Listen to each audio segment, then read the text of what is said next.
பரலோகமே உம்மை துதிப்பதா, கர்த்தாவே அங்கே வாழ்கிறீர். உம்மாலயத்தில் உம்மை துதிக்கிறோம். கர்த்தாவே எழுந்தருளும். பரலோகமே உம்மை துதிப்பதா, கர்த்தாவே அங்கே வாழ்கிறீர். உம்மாலயத்தில் உம்மை துதிக்கிறோம். கர்த்தாவே எழுந்தருளும். துதிக்கிறோம், துதிக்கிறோம், ஒன்றாக கூடி துதிக்கிறோம். அல்லேலூயா. துதிக்கிறோம், துதிக்கிறோம், ஒன்றாக கூடி துதிக்கிறோம். பரலோகமே உம்மை துதிப்பதா, கர்த்தாவே அங்கே வாழ்கிறீர். உம்மாலயத்தில் உம்மை துதிக்கிறோம். கர்த்தாவே எழுந்தருளும். துதிக்கிறோம், துதிக்கிறோம், ஒன்றாக கூடி துதிக்கிறோம். அல்லேலூயா. துதிக்கிறோம், துதிக்கிறோம், ஒன்றாக கூடி துதிக்கிறோம். உந்தன் நாமம் உயர்த்தும் இடத்தில் அங்கே வாசம் செய்வீர். உந்தன் நாமம் உயர்த்தும் இடத்தில் அங்கே வாசம் செய்வீர். துதிக்கிறோம், துதிக்கிறோம், ஒன்றாக கூடி துதிக்கிறோம். அல்லேலூயா. துதிக்கிறோம், துதிக்கிறோம், ஒன்றாக கூடி துதிக்கிறோம். பரலோகமே உம்மை துதிப்பதா, கர்த்தாவே அங்கே வாழ்கிறீர். உம்மாலயத்தில் உம்மை துதிக்கிறோம். கர்த்தாவே எழுந்தருளும். உம்மை போல் ஒரு தெய்வம் இல்லை, சர்வ வல்லவரே. உம்மை போல் ஒரு தெய்வம் இயேசுவே, சர்வ வல்லவ. உம்மை போல் ஒரு தெய்வம் இல்லை ஐயா. உம்மை போல் ஒரு தெய்வம் இல்லை, சர்வ வல்லவரே. உம்மை போல் ஒரு தெய்வம் இல்லை, சர்வ வல்லவரே. துதிக்கிறோம், துதிக்கிறோம், ஒன்றாக கூடி துதிக்கிறோம். அல்லேலூயா. துதிக்கிறோம், துதிக்கிறோம், ஒன்றாக கூடி துதிக்கிறோம். பரலோகமே உம்மை துதிப்பதா, கர்த்தாவே அங்கே வாழ்கிறீர். உம்மாலயத்தில் உம்மை துதிக்கிறோம். கர்த்தாவே எழுந்தருளும். துதியும் கனமும் மகிமை எல்லாம் உமக்கே செலுத்துகிறோம். துதியும் கனமும் மகிமை எல்லாம் உமக்கே. துதியும் கனமும் மகிமை சபையாய் சொல்லுமா. துதியும் கனமும் மகிமை எல்லாம் உமக்கே செலுத்துகிறோம். துதியும் கனமும் மகிமை எல்லாம் உமக்கே செலுத்துகிறோம். துதிக்கிறோம், துதிக்கிறோம், ஒன்றாக கூடி துதிக்கிறோம். அல்லேலூயா. துதிக்கிறோம், துதிக்கிறோம், ஒன்றாக கூடி துதிக்கிறோம். பரலோகமே உம்மை துதிப்பதா, கர்த்தாவே அங்கே வாழ்கிறீர். உம்மாலயத்தில் உம்மை துதிக்கிறோம். கர்த்தாவே எழுந்தருள். உம்மை போல் ஒரு தெய்வம் இல்லை ஐயா. உம்மை போல் ஒரு வாழ்க்கையில ருசிச்சிருக்கிறோமே நல்லா. Thank you Lord.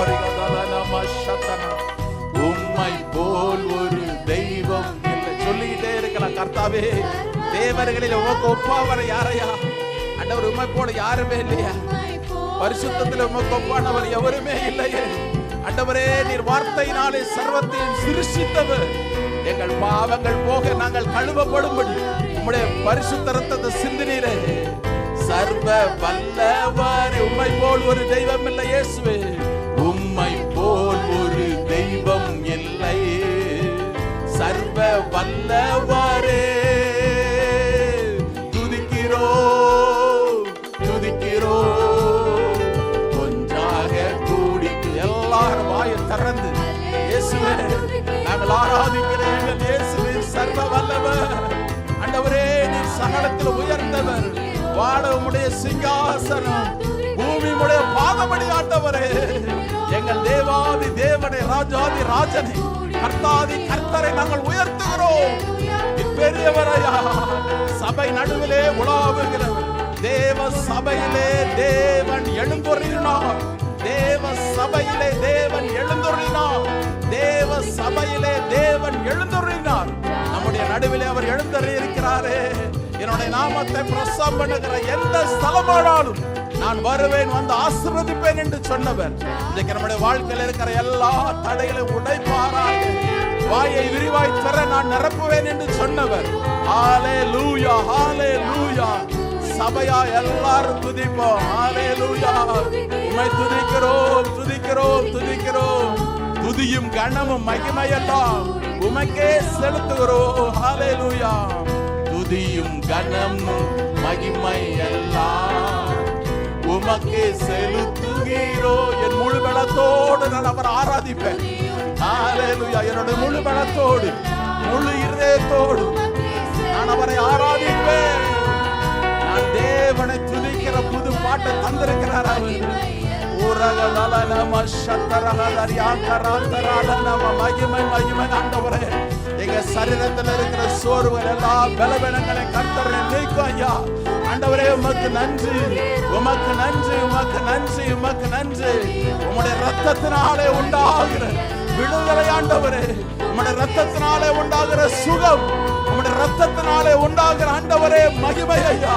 உம்முடைய ரத்தத்தினாலே உண்டாகிற சுகங்கள் ஒவ்வொன்று உண்டாகட்டும்.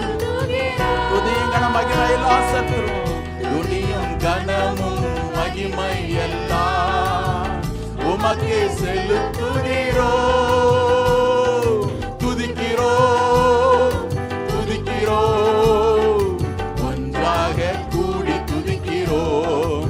அல்லேலூயா. துதிக்கிறோம் துதிக்கிறோம். ஒன்றாக கூடி துதிக்கிறோம். பரலோகமே உம்மை துதிப்பதா,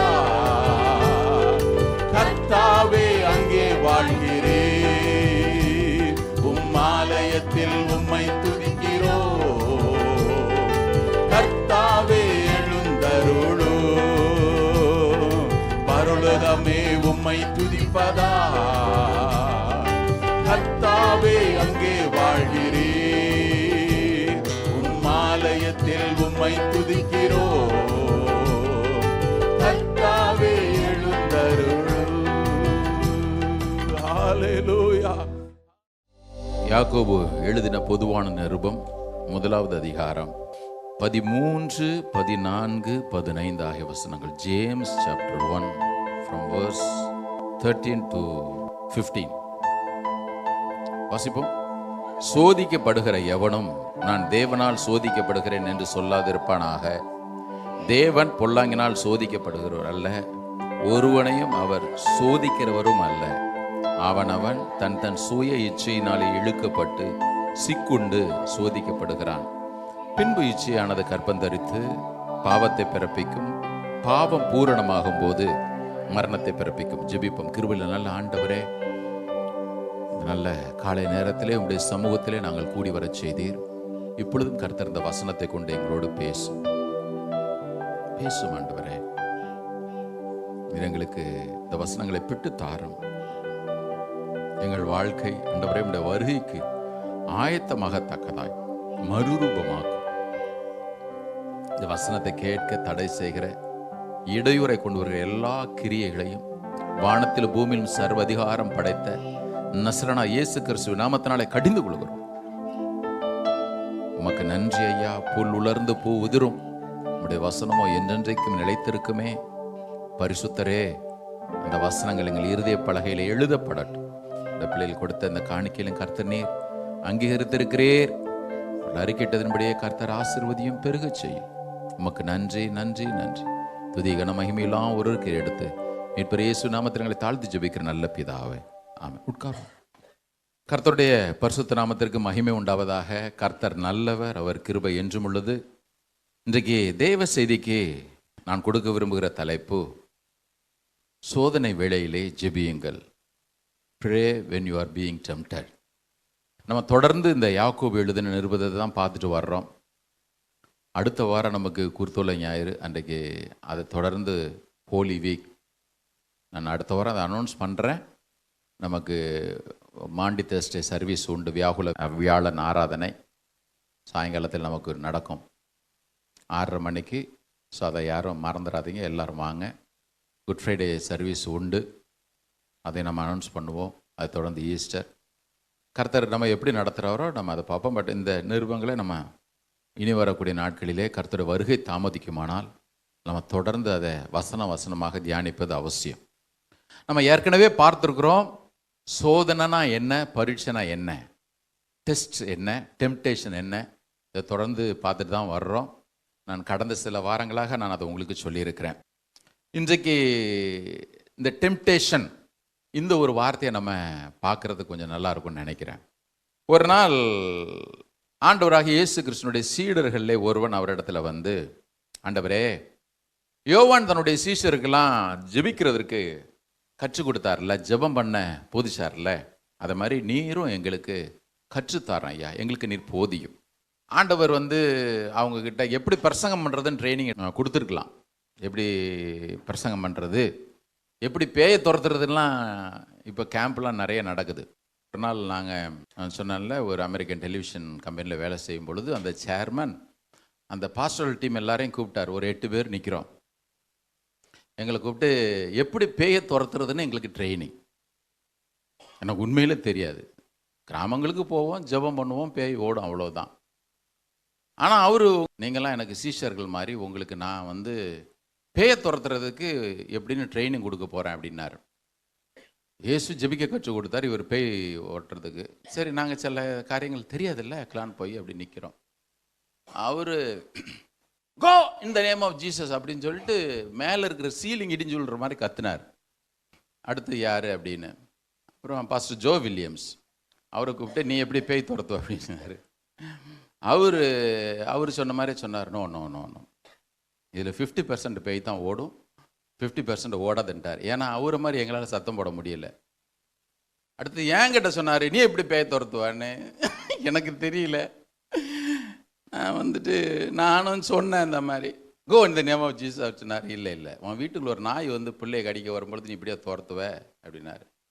புதுசாக இருக்க. மறுபடியும் நான் அதே மாதிரி கோ இந்த மைட்டி நேம் ஆஃப் ஜீசஸ் அப்படின்னு அவர் சொன்னார். இல்லை, நாய் பிள்ளையை கடிச்சிட்டு போயிருப்போம் அப்படின்ட்டாரு. என்ன அடுத்தது ஒருத்தர் வந்தார். அவர் பாவம் வாயை திறந்த சத்தமே கிடக்காது. அவர் சொன்னார், go in the name of no no no no, அந்த பேய் உனக்குள்ளே ஏறி இருக்கும் அப்படின்னாரு. அவர் வேலையை விட்டு பயரம் பண்ணிட்டார். என் பக்கத்தில் ஒருத்தர் சொன்னார், பஸ்டின் அப்போ பேயை துரத்தும் பொழுது பெரிய ஜேபிஎல் ஸ்பீக்கர் ஆம்பிளிஃபையர் எடுத்துகிட்டு போக வேண்டியதான். யாருக்கு பேய் பிடிச்சிருக்கோ அவங்க காதில் கொண்டு போய் வச்சு ஃபுல் வால்யூம் வச்சுட்டு கோ. நல்ல வேலை ஆண்டவர் பேயை துரத்துறதுக்கு கற்றுக் கொடுக்கல, அதுக்கு அவசியம் இல்லை. இயேசு நாமத்தில் போனால் அது போயிட போகுது. கரெக்டாக தானே? கிராமங்களில் ஊழியம் செய்கிறவங்க மறுபடியும் சொல்கிறேன், கர்த்தருக்கு ஊழியம் செய்யுங்க. ஆண்டவர் உங்கள் வாழ்க்கையில் என்ன கிருபை வரங்களை உங்களுக்கு கொடுத்துருப்பாருன்னு உங்களுக்கு தெரியாது. நீங்கள் அந்த ஃபீல்டில் போகும்பொழுது தான் உங்களுக்கு தெரியும், ஓ ஆண்டவர் இதெல்லாம் இந்த வரங்களெல்லாம் எனக்கு வச்சுருந்தார் போல தெரியுதே, இதெல்லாம் எனக்கு அவர் என்னை கொண்டு அல்லது என்னை பயன்படுத்தும்படி அவர் வச்சுருந்தார் போல தெரியுதே அப்படின்னு சொல்லிட்டு அப்போ தான் தெரியும். இல்லைன்னா அவர் முன்னால் போய் நிற்கும் பொழுது நான் உனக்கு இத்தனை தாளந்தை கொடுத்தேன்னா புதைச்சி போட்டி அப்படின்றவார். அப்படி ஒரு நிலைமையில யார் இருந்துடவே கூடாது. நீங்கள் எப்பொழுது மற்றவர்களுக்காக ஜெபிக்கிறீங்களோ அல்லது ஆறுதலான வார்த்தைகளை சொல்கிறீர்களோ அல்லது நீங்கள் ஆண்டவரை பற்றி சொல்கிறீங்களோ அப்போ தான் உங்களுக்கு என்ன தாளந்துகளை கிருபை வரங்களை கர்த்தர் கொடுத்துருக்காருன்னு தெரியும். சரி, இப்போ சீஷர்ல ஒருத்தர் வந்து சொல்ற, ஆண்டவரே யோவான் ஸ்நானன் தன்னுடைய சீஷர்களுக்கெல்லாம் எப்படி ஜெபம் பண்ணணும்னு போதிச்சான்ல, நீரும் எங்களுக்கு ஜெபிக்க கற்றுக்கொடும். ரொம்ப நல்ல கேள்வி பாருங்க, அது நல்ல ஒரு விண்ணப்பம். அது ஆண்டவர் எங்களுக்கு ஜெபிக்கணும். ஆண்டவர் அதற்கு ஒரு தடையும் சொல்லவே இல்லை. எப்படி ஜெபிக்கணும் அப்படின்னு சொல்லிட்டு ஒரு நல்ல மாடல் பிரேயர் நம்ம நிறைய ஒவ்வொரு வசனமா பார்த்துருக்குறோம். அதை எத்தனை பேருக்கு ஞாபகம் இருக்குன்னு தெரியல, சில பேர் நோட்ஸ் எழுதி வச்சிருப்பீங்க. ஒவ்வொரு வசனமா நம்ம தியானிச்சோம். அது அன்னைக்கு ரெக்கார்ட் பண்ற ஃபெசிலிட்டி இல்லை, பரவாயில்ல, இருதய பலகையில் எழுதியிருப்பீங்க நான் நம்புறேன். இந்த ஜெபத்தை அவர் கற்றுக் கொடுக்கும் பொழுது நடுவில் அவர் ஒரு வார்த்தை சொல்றார். இந்த ஜெபத்தை லூக்கா 11வது அதிகாரத்தில் நீங்கள் வாசிக்க முடியும், மத்த 6வது அதிகாரத்திலையும் நீங்கள் வாசிக்க முடியும். ஒரு நல்ல மாடல் பிரேயர்.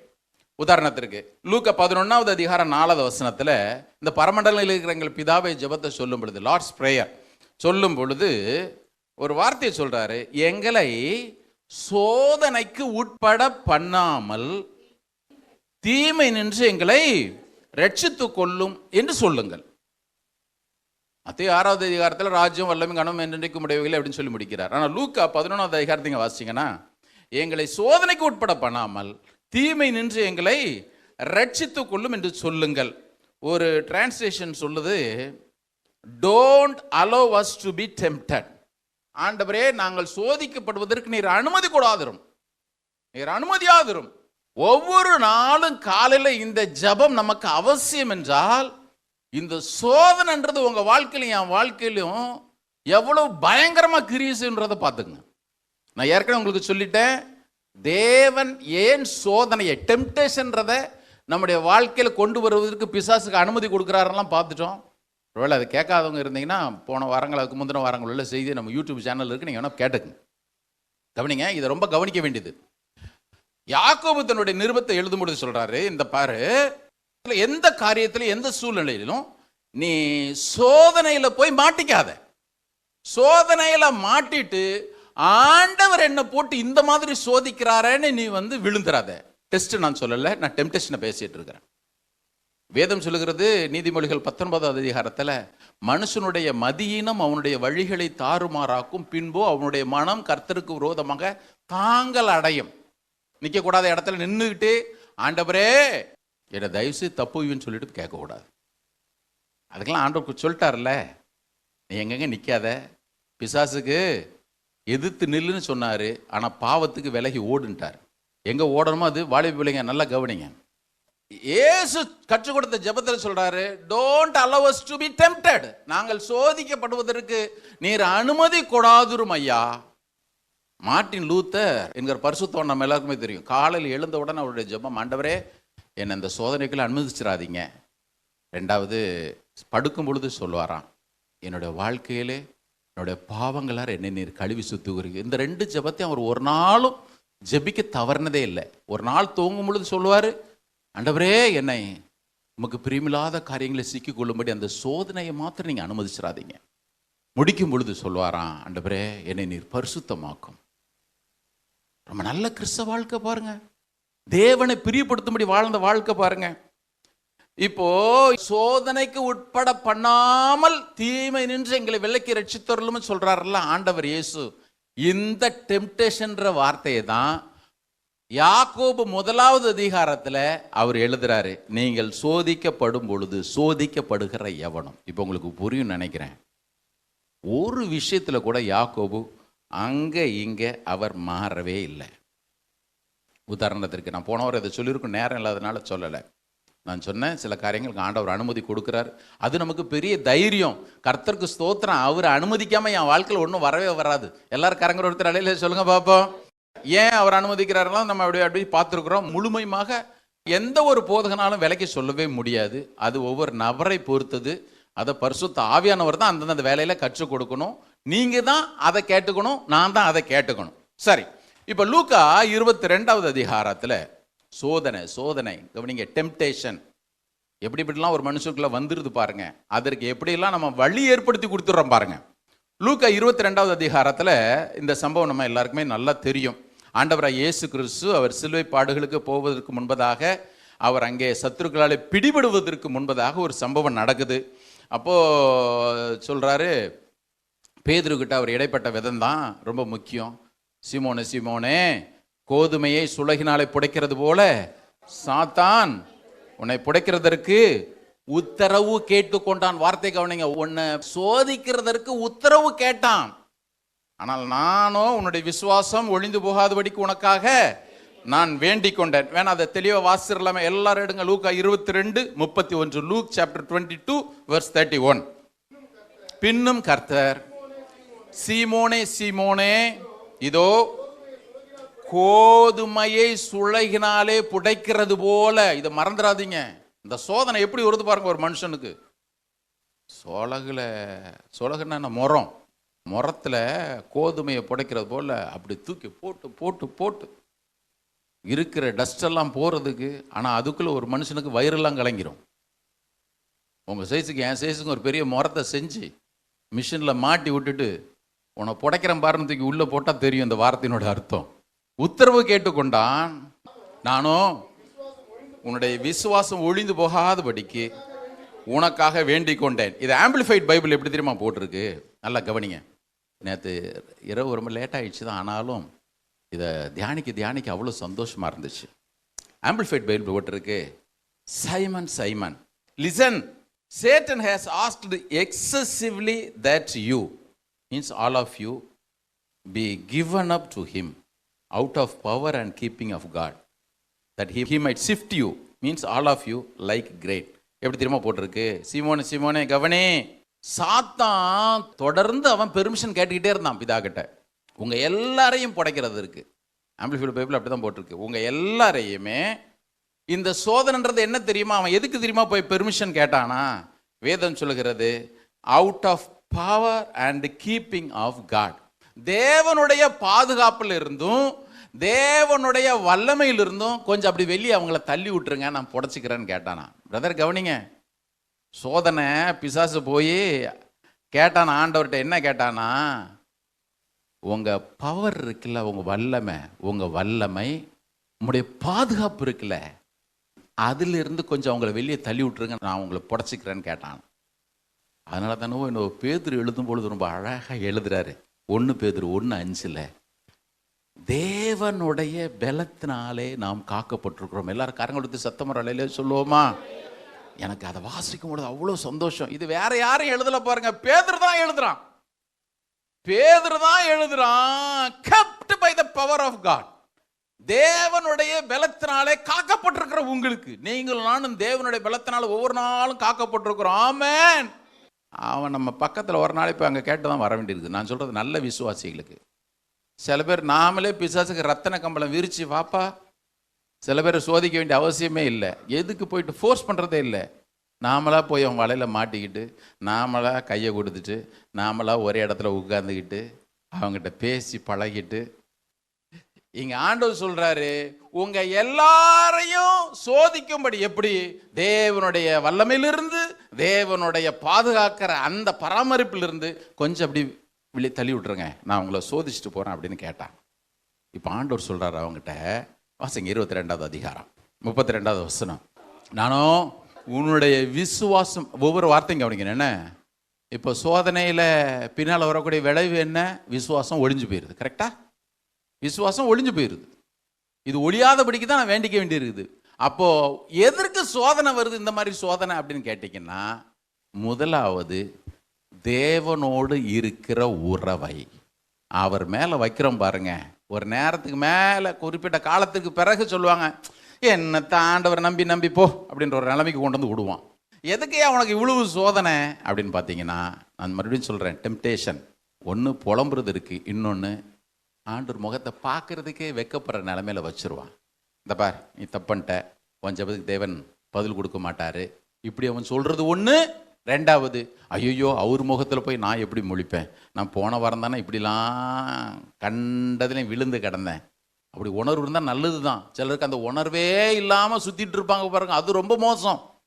திருவிருந்தில் வந்து ஆண்டவரே ரத்தத்தினால என்னை கழுவையான்னு ஒரு வார்த்தையும் சொல்லிட்டு இஷ்டம் போல வாழ்றது. எது எப்படி இருந்தாலும் சரி, தேவனோடு உங்களுக்கும் எனக்கும் இருக்கிற உறவை துண்டித்து போடும்படி, அவரோட நெருங்க தடை செய்யும்படி, இவைகள் எல்லாவற்றையும் ஒன்றன் பின் ஒன்றாக பிசாசு கொண்டு வந்துக்கிட்டே இருப்பான் பாருங்க.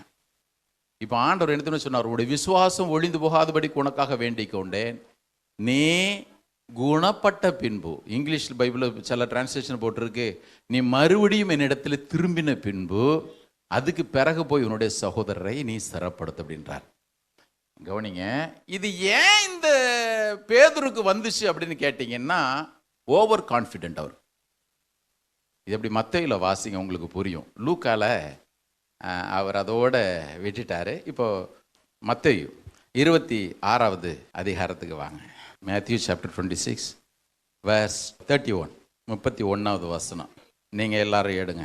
அப்பொழுது இயேசு அவர்களை நோக்கி, மேய்ப்பனை வெட்டுவேன், மந்தையின் ஆடுகள் சிதறடிக்கப்படும் என்று எழுதியிருக்கிறபடி இந்த ராத்திரியிலே நீங்கள் எல்லாரும் என் நிமித்தம் இடரல் அடைவீர்கள். ஆண்டவர் இவங்களை குற்றப்படுத்தலாம் சொல்லல. லூக்கா 22வது அதிகாரத்தில் ஆண்டவர் சீஷர்ல கொஞ்சம் அப்ரிஷியேட் பண்றார், மெச்சிக்கிறார். என்ன சொல்றார் அப்படின்னா, எனக்கு நேரிட்ட சோதனை நீங்கள் எல்லாரும் என் கூட இருந்தீங்களே, இப்போ ஒரு இக்கட்டான சூழ்நிலை வருது.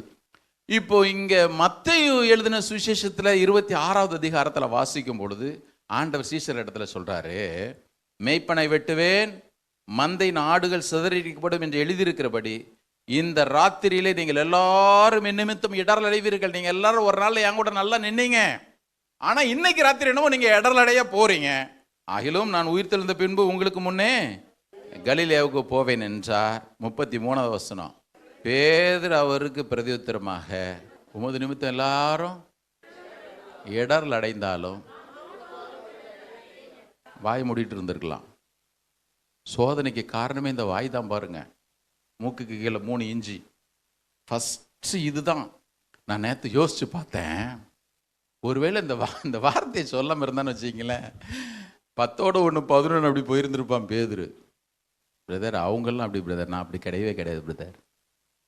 புரியுதா புரியல? நான் நினைக்கிறேன் இவன் என்ன பண்ணியிருந்திருக்கணும் தெரியுமா? டப்புன்னு ஒரு காலில் விழுந்துருந்துருக்கணும். டப்புன்னு காலில் விழுந்திருக்கணும். அவர் ஏற்கனவே சொல்லியிருக்கிறாரு, எல்லாரையும் கூட்டிகிட்டு போய் இங்கே பாரு, நீ சோதனைக்கு உட்படாதபடி விழித்திருந்து ஜெபம் பண்ணு. பர்டிகுலர் இந்த வார்த்தை சொல்றாரு, சோதனைக்கு உட்படாதபடிக்கு விழித்திருந்து ஜெபம் பண்ணுப்பா. இவன் அதை செஞ்சிருந்துருக்கணும். இவன் சொல்லிட்டான். நான் ஏற்கனவே உங்களுக்கு சொன்னேன், யார் தெரியுமா ஜெபிக்க மாட்டாங்க? 1, தேவன் என் ஜெபத்தெல்லாம் கேட்பாரா என்ன அப்படி நினைக்கிறோம், ஜெபம் பண்ண மாட்டான். 2வது, அவர் உதவி எனக்கு எதுக்கு, நானே ஹேண்டில் பண்ணிப்பேன்னு நினைப்பேன் பாருங்க, அவனும் ஜெபம் பண்ண மாட்டான். நீங்க 2ல் ஒன்னா தான் இருக்கணும். 1 உங்களுக்குள்ள அவிசுவாசம் காரணமா இருக்கலாம், அல்லது உங்களுக்கு ஓவர் கான்ஃபிடென்ட் இருக்கும். நீங்க பாருங்க, 5000 ரூபா தான் நாங்கள் பார்த்துக்கலாம், 5 லட்சத்துக்கு ஆண்டவரில் போயிடலாம். இந்த 5000 ரூபாய்க்கு ஆண்டவர் நாய்படாத பாட அலைய விட்டுருவார் தெரியுமா? மற்றவனுக்கு எப்படியோ தெரியாது, அம்பானி அதானியெல்லாம் விட்டுருவார். ஆனால் உங்களையும் என்னையும் சுத்துன்னு சுத்த வைப்பார். ஏன் தெரியுமா? நான் உனக்கு கற்றுக் கொடுக்க விரும்புகிறேன், நீ அந்த இடத்திற்கு வராத வரைக்கும் இப்படி தான் நடக்கும். நான் சொல்கிற வார்த்தை உங்களுக்கு கஷ்டமாக இருக்கலாம் பிரதர். இந்த உலகத்தில் வேதம் சொல்லுகிறது, இஸ்ரவேல் என் ஜனமா இருக்கணும் அப்படின்லாம் அவர் நினைக்கல. நான் இஸ்ரவேலுக்கு தேவனாக இருக்கும்படி அப்படின்னு சொல்லு. ஆண்டவர் சொல்ற, நான் இஸ்ரவேலுக்கு தேவனாக இருக்கும்படி நான் அவங்களை ஆளுகை செய்யணும். நூறுத்தில் சொல்றா, என்னுடைய ஆளுகையை அவர்கள் வாழ்க்கையில் அனுபவிக்கணும். ஆண்டவர் எதற்கு உங்களை என்னையும் அந்த இஸ்ரவேல்ன்ற அந்த காணியாட்சிக்குள்ள கொண்டு வந்தாரு? எதற்கு ரத்தத்தினால கழுவுனாரு? எதற்கு இவ்வளவு பெரிய விளக்கரையத்தை கொடுத்தாரு? வேதம் சொல்லுகிறபடி நம்ம எல்லாரும் அவர் ஆண்டவர்னு எதற்கு சொல்ல வச்சார் அப்படின்னா, அவருடைய ஆளுகை வாழ்க்கையின் ஒவ்வொரு பகுதியிலும் இருக்கணும் அவர் விரும்புகிறார். பிரதர், உங்கள் வாழ்க்கையில் வர டெஸ்டாக இருக்கட்டும், டெம்டேஷனாக இருக்கட்டும், ஒன்றை மாத்திரம் கற்றுக்கொள்வது அவசியம். ஆண்டவரே, உங்களிடத்துல திரும்புறது நல்லது ஐயா. ஆமென். அன்னைக்கு பேதுரு இதை சொல்லியிருந்திருக்கலாம், ஐயா எனக்கு நீர் உதவி விஷயம். அவன் சொல்லிட்டான், யார் இடரல் அடைஞ்சா என்ன, நான் இடரல் அடைய மாட்டேன். ஆண்டவர் சொல்லிட்டாரு, சேவல் கோவுறதுக்கு முன்னாடி நீ என்ன 3 முறை மறுதளிப்பாய். எதுக்கு பிரதர் இந்த மாதிரி சோதனை சில நேரத்தில் வருது? என்னுடைய விசுவாசம் சோதிக்கப்படுவதற்காக, தேவனோடு இருக்கிற உறவில பலப்படுவதற்காக. நம்ம எல்லாரும் ஸ்ட்ராங்கான விசுவாசி தான். ஆனால் நிறைய நேரத்தில் பாருங்க, விசுவாசத்தை சார்ந்து கொள்வோம். ஒரு முறை ஒரு பரிசுத்தவன் நல்லா சொன்னார், don't put your faith on your faith. புரியுதில்ல? Don't put your faith upon your faith, put your faith upon God. சில நேரத்தில் இப்போ சில பேர் சொல்லுவாங்க பாருங்க, நான் 40 நாள் ஃபாஸ்டிங் போட்டு எல்லாத்தையும் சமாளிச்சிடுவேன் பிரதர். நீங்கள் ஃபாஸ்டிங் இருங்க, நல்லது. ஆனால் உங்கள் விசுவாசத்து மேலே வச்சிடக்கூடாது. நம்முடைய விசுவாசம் என்பது தேவன் மேல் வைக்கப்படுகிறதா இருக்கணும். ஆமென். இது ரொம்ப முக்கியம். மறுபடியும் சொல்கிறேன், ஒவ்வொரு சூழ்நிலையிலும் ஒவ்வொரு காரியத்திலும் நாம் தேவனை மாத்திரம் சார்ந்து வாழ்வதற்காகவே அழைக்கப்பட்டிருக்கிறோம். அதற்கு பரிசுத்த ஆவியானவர் நமக்கு உதவி செய்யட்டும். இந்த ஞானம் தான் நமக்கு வேணும். அதனால தான் யாக்கோபு 1:5 அவர் எழுதும் பொழுது சொல்றாரு, உங்களிலே ஒருவன் ஞானத்திலே குறைவுள்ளவனா இருந்தால் நீ டெஸ்ட்ல போனாலும் சரி, டெம்டேஷன்ல போனாலும் சரி, உனக்கு ஏன் தேவன் இந்த பாதையில உன்னை நடத்திட்டு போறாருன்ற அதை கேளு. அதுக்கு பேர் தான் ஞானம். இதுதான் ஞானம். என்ன செய்யணும்னு தெரியலையா, அவர்கிட்ட போய் கேளு. அல்லது உன்னுடைய இந்த சோதனையின் பாதையிலே தேவன் நீ என்ன செய்ய வேண்டும் என்று விரும்புகிறார், அல்லது எதற்கு தேவன் அதற்கு அனுமதி கொடுத்திருக்கிறாருன்னு உனக்கு தெரியலையா, நீ எதை கற்றுக்கொள்ளணும்னு அவர் விரும்புகிறாருன்னு உனக்கு தெரியலையா, இப்போ அவர்கிட்ட கேளு. ஆண்டவரே, ஏன் இந்த பாதையில் நீர் என்னை கொண்டு போறீர் ஐயா? இதை நாம் தெரிந்து கொள்ளலாம். இதுக்கு பேர் தான் மதியணும். கவனிங்க, யாக்கோபு 1:5 சொல்லும் பொழுது சொல்றாரு, உங்களிலே ஒருவன் ஞானத்திலே குறைவுள்ளவனா இருந்தால். எது ஞானம்? நான் ஏற்கனவே சொல்லிட்டேன். எது ஞானம்? எது ஞானம்? தேவனை முற்றிலுமாக சார்ந்து வாழ்வது ஞானம். அதானே? உங்களுக்கு இன்னொரு வசனத்தை நான் காட்டிடுறேன். இன்னைக்கு நம்ம வாசிச்ச ஆசாவை குறித்து அதை எடுங்க பார்ப்போம். 2 Chronicles chapter 16 verse 2. 2 நாளாகமம் 16வது அதிகாரம். இந்த ஆசாவை குறித்து நம்ம ஏற்கனவே நிறைய முறை தியானிச்சிருக்கிறோம். 2 நாளாகமம் 14வது அதிகாரம், 15வது அதிகாரம், 16வது அதிகாரத்தெல்லாம் அவனை குறித்து போட்டிருக்கு. இந்த 16வது அதிகாரம் தான் கொஞ்சம் அவன் லைஃப்பை ஒரு மாதிரி முடிச்சிடுச்சு. இதற்கு முன்பு நீங்கள் பார்த்தீங்கன்னா 35 வருஷம் அவன் நல்ல உத்தமனா இருந்தாங்க. 35 ஆண்டுகள் இந்த ஆசா ராஜா நல்ல உத்தமனா இருந்தான். கர்த்தரை சார்ந்து தான் வாழ்ந்தான். எல்லாவற்றிற்கும் ஆண்டவர்கிட்ட போய் கேட்டான். வாழ்க்கையில் போர் வந்த பொழுதெல்லாம், யுத்தங்கள் வந்த பொழுதெல்லாம், சமாளிக்க முடியாத பொழுதெல்லாம், ஆண்டவரே, பலம் உள்ளவனுக்காகிலும் பலனற்றவனுக்காகிலும் உதவி செய்கிறது உமக்கு லேசான காரியம். நல்ல ஒரு வசனத்தை எடுத்து கொடுத்தவனே அவன்தான். உள்ளத்தின் ஆழத்திலிருந்து தேவனை நோக்கி ஜெபம் பண்ணவன் அவன். ஆனால் இந்த 16வது அதிகாரத்தில் நீங்கள் பார்த்தீங்கன்னா ஆசா என்ன பண்ணுறான் அப்படின்னு பார்த்தீங்கன்னா, விக்கிரங்களை விட்டு வெளியே வராத தன்னுடைய தாய் மாகாளை கூட அவள் தள்ளிட்டான்னு போட்டிருக்கு. இப்போ 35 வருஷங்கள் தேவனையே சார்ந்து வாழ்றவனுக்கு ஒரு புதுசாக ஒரு சோதனை வருது. வேதம் சொல்லுகிறது, இவன் யூதாவினுடைய ராஜா, இஸ்ரவேலின் ராஜாவாகிய பாஷா என்பவன் இவனுக்கு எதிராக வந்த பொழுது, கவனிங்க, இவனுக்கு எதிராக வந்த பொழுது இவன் என்ன தெரியுமா பண்ணானா, அந்த ஆசா ராஜா, நான் உங்களுக்கு ஒரு வசனத்தை காண்பிக்க விரும்புகிறேன்.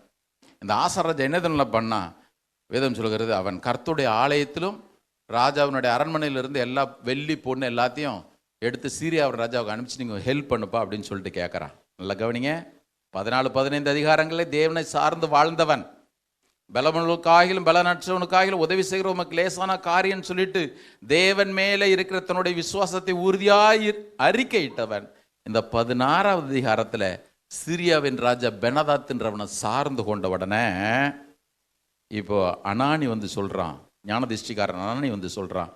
16:9 வாசிங்க. ஒரு வார்த்தை ரொம்ப முக்கியம்.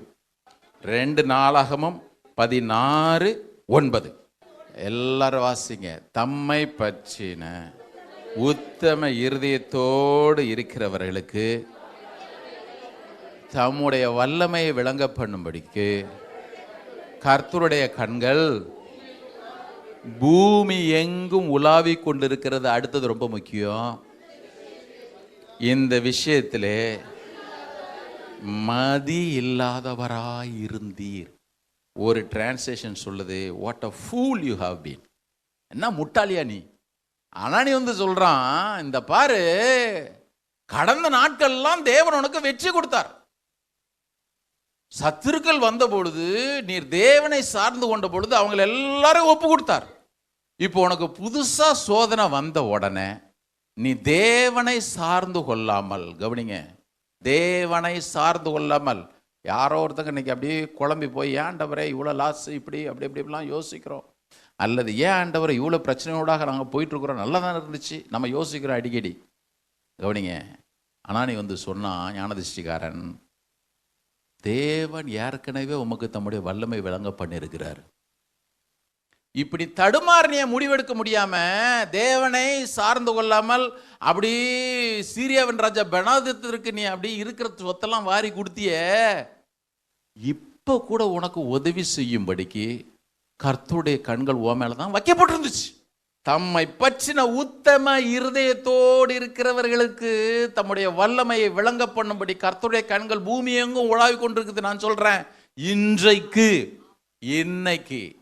2026 மார்ச் 22 10 மணிக்கு காலையில் உத்தம இருதயத்தோடு இருக்கிறவர்களுக்கு தம்முடைய வல்லமை விளங்க பண்ணும்படி கர்த்தருடைய கண்கள் நம்ம சுற்றிலும் உலாவிக்கிட்டு தான் இருக்குது. ஆமென். அவன் சொல்லிட்டான், இது தெரியாத முட்டாளா போயிட்டியா, what a fool you have been, முட்டாளாயிட்டியா. இதை தான் யாக்கோபு எழுதுறாரு, முட்டாளா இல்லாம ஞானம் வேணும்னா இக்கட்டான சூழ்நிலையில, உனக்கு வழி என்னன்னு பிடிபடாத சூழ்நிலையில நீ ஆல்டர்னேட்டிவா வேற ஒன்றும் செய்யாத தோணாத, அவர்கிட்ட போய் கேளு, ஆண்டவரே ஏன் ஆண்டவரே என் வாழ்க்கையில் அந்த இஸ்ரவேல் ராஜாவாகிய பாஷாவை அனுமதிச்சீரு அப்படின்னு அவர் சொல்லுவார். இங்கே பாரு, நீ இதுக்கு முன்னாடி அதிகாரங்கள்லாம் என்ன தானே சார்ந்திருந்த, அந்த லூபியர்லாம் மகா சேனையை வந்த பொழுது என்ன சார்ந்திருந்தல்ல, நீ அன்னைக்கு சொன்னல பலவனுக்காகிலும் பலனற்றவனுக்காகிலும் உதவி செய்கிற லேசான காரியம்னு சொல்லி என்னுடைய பலத்த கரத்தை பார்த்தல்ல, என்னுடைய வல்லமை நீ பார்த்தல்ல, அதே மாதிரி இருன்னு சொல்லியிருந்திருப்பார்.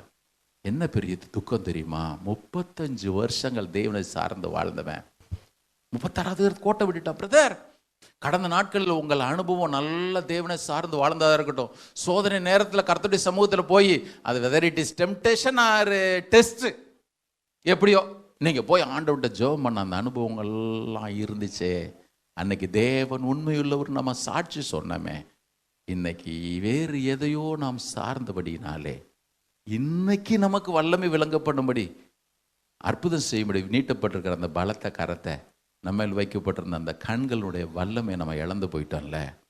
இன்னைக்கு எல்லாரும் ஒரே மனமாய் தேவனிடத்தில் திரும்புறதற்கு பரிசுத்த ஆவியானவர் உதவி செய்வாராக. ஆமென். ஆண்டவர்கிட்ட கேளுங்க, ஆண்டவரே நான் இன்னும் சார்ந்து வாழ்வதற்கு எனக்கு கிருபை தார ஐயா. ஹல்லேலூயா, ஹல்லேலூயா. எவ்வளவு நல்ல ஆண்டவர் பாருங்க. அதனால தான் யாக்கோபு சொல்றாரு, உனக்கு ஒண்ணுமே புரியலையா, உன் சோதனையில் உனக்கு என்னென்னமே தெரியலையா, போ பேசாம ஆண்டவர்கிட்ட கேள், போ ஆண்டவர்கிட்ட கேள். இது நம்ம தொடர்ந்து தியானிக்க வேண்டியது. பாருங்க, ஒரு பரிசுத்தவான் சொன்னார், what a man is on his knees before God that he is and nothing else. தேவனுக்கு முன்பாக முழங்கால் படியிட்டு தேவனை சார்ந்து கதறுகிற ஒரு மனுஷன். இப்போ உதாரணத்துக்கு நான் சொல்றேன், பஸ்டின். யாரையா பஸ்டின்? நீங்கள் பெருசாக பில்டப்லாம் கொடுத்து யோசிக்க வேண்டியதில்லை. தனிப்பட்ட விதத்திலே தேவனுக்கு முன்பாக அவன் எவ்வளவு ஜெபிக்கிறானோ அவ்வளவுதான் அவன். சொல்றவங்களுக்கு புரியுதா புரியலையா? தனிப்பட்ட விதத்திலே தேவனை சார்ந்து அவருக்கு முன்பாக முழங்கால எவன் நிற்கிறானோ அல்லது அவரை எவன் பற்றி கொள்கிறானோ, எந்த அளவிற்கு பற்றி கொள்கிறானோ அவனுக்கு தான் அவனுடைய ரியல் வேல்யூ. நீங்கள் மற்ற எதையும் வச்சு ஒரு மனுஷனை எடை போடவே படாதீங்க. தேவன் அதை வைத்து தான் எடை போடுவார். அவர் சொல்றாரு, அதுக்கு மிஞ்சி அவன் வேற ஒண்ணுமே இல்லை. ஹல்லேலூயா. பரிசுத்த ஆவியானவர் நமக்கு உதவி செய்யட்டும். அதனால தான் ஏசாயா எழுதும் பொழுது எழுதுறார், ஏசாயா 26:3. இந்த வசனத்தை நான் உங்களுக்கு வேற ஒரு டிரான்ஸ்லேஷன் வந்து அதனுடைய பொருளை சொல்றேன் பாருங்க, வாசிங்க. உம்மை உறுதியாய் பற்றி கொண்ட மனதை உடையவன் உம்மையே நம்பி இருக்கிறபடியால் நீ அவனை பூரண சமாதானத்துடன் காத்து கொள்வீர். நம்ம எல்லாருக்கும் தெரிஞ்ச வசனம் தானே இது. சில பேருக்கு சமாதானம் இருக்கும், பூர்ணமாக இருக்கிறது இல்லை. ஆங்காங்கே இந்த சமாதானம் சுனாமியில் அலப்படும், வருதா புயல் அடிபடும், வேற எந்த புயல், எல்லா புயல்லையும் அப்படி இப்படி அடிபடும் இந்த சமாதானம். வசனம் சொல்லுது, உம்மை உறுதியாய் பற்றி கொண்ட மனசை உடையவன். நமக்கு ஏசாயா எழுதியிருந்தா இப்படி தான் எழுதியிருப்பான், உம்மையும் நம்பி இருக்கிறபடினால். கொஞ்சம் காத்துக்குமா ஆண்டவரே. இது ஒரு டிரான்ஸ்லேஷனில் வாசிக்கிறேன், கவனிங்க. You will guard him and keep him in perfect and constant peace whose mind is stayed in you. நேரத்தில் சொல்கிறேன், both its inclination and its character. இந்த தேவனை உறுதியாய் பற்றிக்கொண்டு ஒரு வார்த்தை சொல்லுதில்ல, இது என்ன தெரியுமா? என்னைக்கோ ஒரு நாள் வர்றதில்லை. சில பேருக்கு பாருங்க, பிரச்சனை வந்த உடனே தான் அப்படி ஓடுறது, சோதனை வந்த உடனே தான் ஆண்டோட்டு போறது. ஆனால் உம்மை உறுதியாய் பற்றி கொண்ட மனதை உடையன்னு போட்டிருக்க. இதனுடைய அர்த்தம் என்ன தெரியுமா? அதனுடைய கேரக்டரே உண்மையே சார்ந்து வாழ்ற வாழ்க்கை. என்னைக்கோ ஒரு நாள் இல்லை. யார தேவன் பூரண சமாதானத்தோடு காத்துக்கொள்வார் எத்தனை சோதனை வந்தாலும் அப்படின்னு கேட்டீங்கன்னா, வாழ்க்கையில பிரச்சனை சோதனை வந்த உடனே ஆண்டவரே எனக்கு நீங்க தான் ஓடி போறான் பாருங்க. சொல்ற உங்களுக்கு புரியுதா புரியலையா? சில பேருக்கு விசுவாசத்தை அப்படி எப்படி சொல்றது, இன்ஜினை ஸ்டார்ட் பண்ணி கொஞ்ச நேரம் ஓட விடுற மாதிரி பேசிட்டே இருந்தால் தான் விசுவாசமே வரும். அதுக்கே பாஸ்டருக்கு நெஞ்சொலி வந்துடும். ஏசாயா சொல்றான், உறுதியாய் பற்றி கொள்கிறது அவன் கேரக்டருங்க. தேவனை உறுதியா பற்றிக்கிறது அவனுடைய கேரக்டர், அவனுடைய குணமே அது. அப்படிப்பட்ட மனிதனைத்தான் தேவன் பூரண சமாதானத்தோடு காத்துக்கொள்வார். இன்னைக்கு எத்தனை பேர் பூரண சமாதானத்தோடு இருக்கிறீங்கன்னு எனக்கு தெரியல. சில பேரெல்லாம் பார்த்தீங்கன்னு வச்சிங்களேன், அவங்க நல்ல சமாதானமாக இருப்பாங்க, அன்னன்னைக்கு வேலையெல்லாம் செஞ்சுக்கிட்டே இருப்பாங்க. நீங்கள் நினைப்பீங்க, ஐயோ அவங்களுக்கு என்னங்க ஒரு குறையும் இல்லை, நல்லா தான் வாழ்ந்துட்டு இருக்கிறாங்க. நீங்கள் அவங்ககிட்ட தனியாக பேசுனீங்கன்னு வச்சிங்களேன், நீங்களாவது பக்கமாக எழுதிவிங்க, அவங்க கொயர் நோட்டாக எழுதி தள்ளுவாங்க. நான் சொல்கிறேன், அவங்களுக்கு கொடுத்தீங்கன்னா 192 பக்கமும் போதாது, 248 பக்கம் நோட்டும் போதாது, ரூல்டும் போதாது, அன்ரூல்டும் போதாது, அவ்வளோ இருக்கும். ஆனால் பாருங்க, கர்த்தர் நல்லவர் பிரதர், ஆண்டவர் செய்வார் பிரதர், ஆண்டவர் பற்றி மற்றவங்களுக்கு சொல்லுவாங்க, ஓடிக்கிட்டே இருப்பாங்க. பாருங்க, யார் தெரியுமா? அவரை உறுதியாய் பற்றி கொண்டிருக்கிறவர்கள். பிரச்சனை இல்லாதனால அவன் சந்தோஷமா இருக்கிறான் அந்த அர்த்தம் இல்லை. பிரச்சனைகளின் நடுவிலும் தேவன் நல்லவர் என்று பறைசாற்றுறான். பாருங்க, எத்தனை சோதனைகள் வந்த பொழுதும் தேவன் நல்லவர்னு பறைசாற்றுறான். பாருங்க, அவனுக்கு தான் கர்த்தர் பூரண சமாதானத்தை எல்லாம் கொடுத்துருக்கார். அவர் கொடுத்துருக்கிறனால தான் அவன் அப்படி சொல்ல முடியுது. இதை நோக்கிய பயன் நம்மளோட வாழ்க்கையில் இருந்துட்டு இருக்கணும். அதான் சொல்கிறேன், அது டெஸ்டோ டெம்டேஷனோ.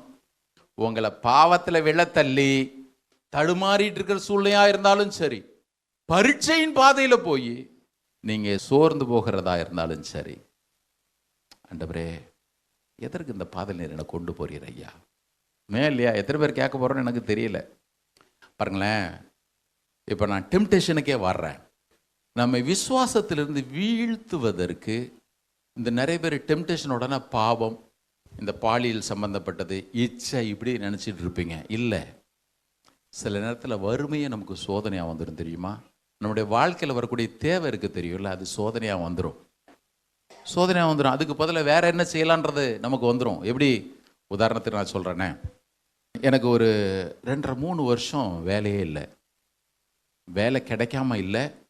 வேலையில் ஜாயின் பண்ணிவிட்டு நாங்கள் இருக்கும் பொழுது ஆண்டவர் ஃபஸ்ட் டே ஜாயின் பண்ணி நான் முடிக்கும் பொழுது என்கிட்ட திட்டமும் தெளிவாக உணர்த்துறார் உள்ளத்தில், நான் உன்னை இதுக்கு அழைக்கலையே பஸ்டின், வேலைக்கு என்னைக்கு ஜாயின் பண்ணணும் அன்னைக்கு சாயங்காலம் வேலையை விடணும்னு தீர்மானித்தேன். மறுநாள் போய் ரிசைன் பண்ணுறதுக்கு லெட்டரை கொடுத்துட்டு வந்துட்டேன். ஆனால் வீட்டில் அவ்வளோ நெருக்கத்தின் பாதை, மனைவி பிள்ளைகளுக்கு தெரியவே தெரியாது. ஒரு நாள் நான் சோதனை, டெம்டேஷன், இது டெஸ்ட்டை விட்டுருங்க, டெம்டேஷன். நான் வந்து ஒய்எம்சிக்கு போகிறேன். பாஸ்டர் சுதாகர் எனக்கு அந்த வர்ற கவருங்கள்லாம் கொடுத்து அதுக்கு தேங்க்ஸ் லெட்டர் அனுப்புகிற வேலை என் வேலை. அப்போ ஒவ்வொரு மீட்டிங்கில் உள்ளது பண்டலாக இருக்கும், அவங்களுக்கு தேங்க்ஸ் லெட்டர்லாம் அனுப்பணும். ஒரு பண்டலில் இருந்த ஆஃபரிங்கை அவர் எடுக்கவே இல்லை, கவனிக்காமல் விட்டுருக்கிறார். நல்ல கவனிங்க. அதில் எடுத்து பார்த்தேன்னா, என் பிள்ளைங்களுக்கு ஃபீஸ் கட்டுறது, அந்த வாடகை, இதுக்கெல்லாம் நான் எவ்வளோ கொடுக்கணுமோ அதுக்கு அதிகமான அமௌண்ட் அதில் இருக்குது. சோதனை ஒரு மனுஷனுக்கு எப்படிலாம் வரும் பாருங்களேன். இப்போ இப்படி சொல்லணும்னா சொல்லலாம், கர்த்தருக்கு ஸ்தோத்திரம், ஹல்லேலூயா. காலையில் ஜெபம் பண்ண, ஆண்டவரே நீர் கொடுத்த கவருக்காக ஸ்தோத்திரம். சொல்லக்கூடாதா? சொல்லலாம், அழகாக சொல்லியிருக்கலாம். இப்போ சோதனை ஒருத்தருக்கு எப்படி வருது பாருங்க. கர்த்தர் எனக்கு ஆண்டவர் நேரத்தில் உதவி செஞ்சார். கடற்கரை எல்லாம் எடுத்தேன், டினாமினேஷன் எடுத்தேன், பக்கத்தில் பிரதர்கிட்ட கொடுத்தேன், எல்லாம் எழுதி கொடுத்துட்டு அவர் பிரதருக்கு ஃபோன் பண்ணி, பிரதர் நீங்கள் கவரை எடுக்காமல் கொடுத்துருக்கீங்கன்னு நினைக்கிறேன், எல்லாம் இருக்குது பிரதர், கொடுத்துட்டேன், நான் பாட்டுக்கு போயிட்டேன். எதுக்கு சொல்ல வரேன் தெரியுமா? நீங்கள் சோதனையோட வெறுமனே உடல் இச்சை, கண் இச்சை, மாம்சத்தினை அப்படிலாம் நினைக்காதீங்க. சின்ன சின்ன காரியங்களை கூட நீங்கள் தேவனை சார்ந்து வாழாதபடிக்கு சோதனை வந்துக்கிட்டே இருக்கும். அதானே? காலையில் தேவையோடு போயிருப்பீங்க ஆஃபீஸுக்கு. ஆஃபீஸில் ஒருத்தர் வருவார், சார் அதை கொஞ்சம் முடிச்சு கொடுத்துருங்க சார், பார்த்துக்கலாம் சார். சோதனைன்னு வச்சுக்கோங்க. ஜார்ஜ் முல்லர் தன்னுடைய ஆசிரமத்தில், அனாதை ஆசிரமத்தில் வளர்ந்த பிள்ளைகளுக்கு அவங்க முடிச்சுட்டு அவங்க பிள்ளைங்க நல்லா வளர்ந்து அவங்கள இண்டிபெண்ட்டாக இருக்கிறதுக்கு அனுப்பும் பொழுது அவர் ஒவ்வொரு பிள்ளைங்களையும் கூப்பிடுவாராம். இடது கையில் ஒரு காயின் கொடுப்பாராம், வலது கையில் வேதாகமத்தை கொடுப்பாராம். சொல்லுவாராம், இதன்படி மாத்திரம் நீ வாழ்ந்தனா இடது கையில் இருக்கிறது உனக்கு ஒரு நாளும் குறைவில்லாமல் கொடுக்கப்படும். கரங்குளத்தில் சத்தம் ஒரு அலையில சொல்லுங்க. வலது கையில் வேதாகமத்தை கொடுத்துருவார், இடது கையில் காயின். அன்னைக்கு வேல்யூ எவ்வளோ? சரி 100 ரூபான்னு வச்சுக்கோங்களேன், கையில் 100 ரூபா வச்சு கொடுத்துருவார். அது 1000 ரூபா கூட சொல்ல வச்சிங்களேன், 1000 ரூபா கொடுத்துருவார்.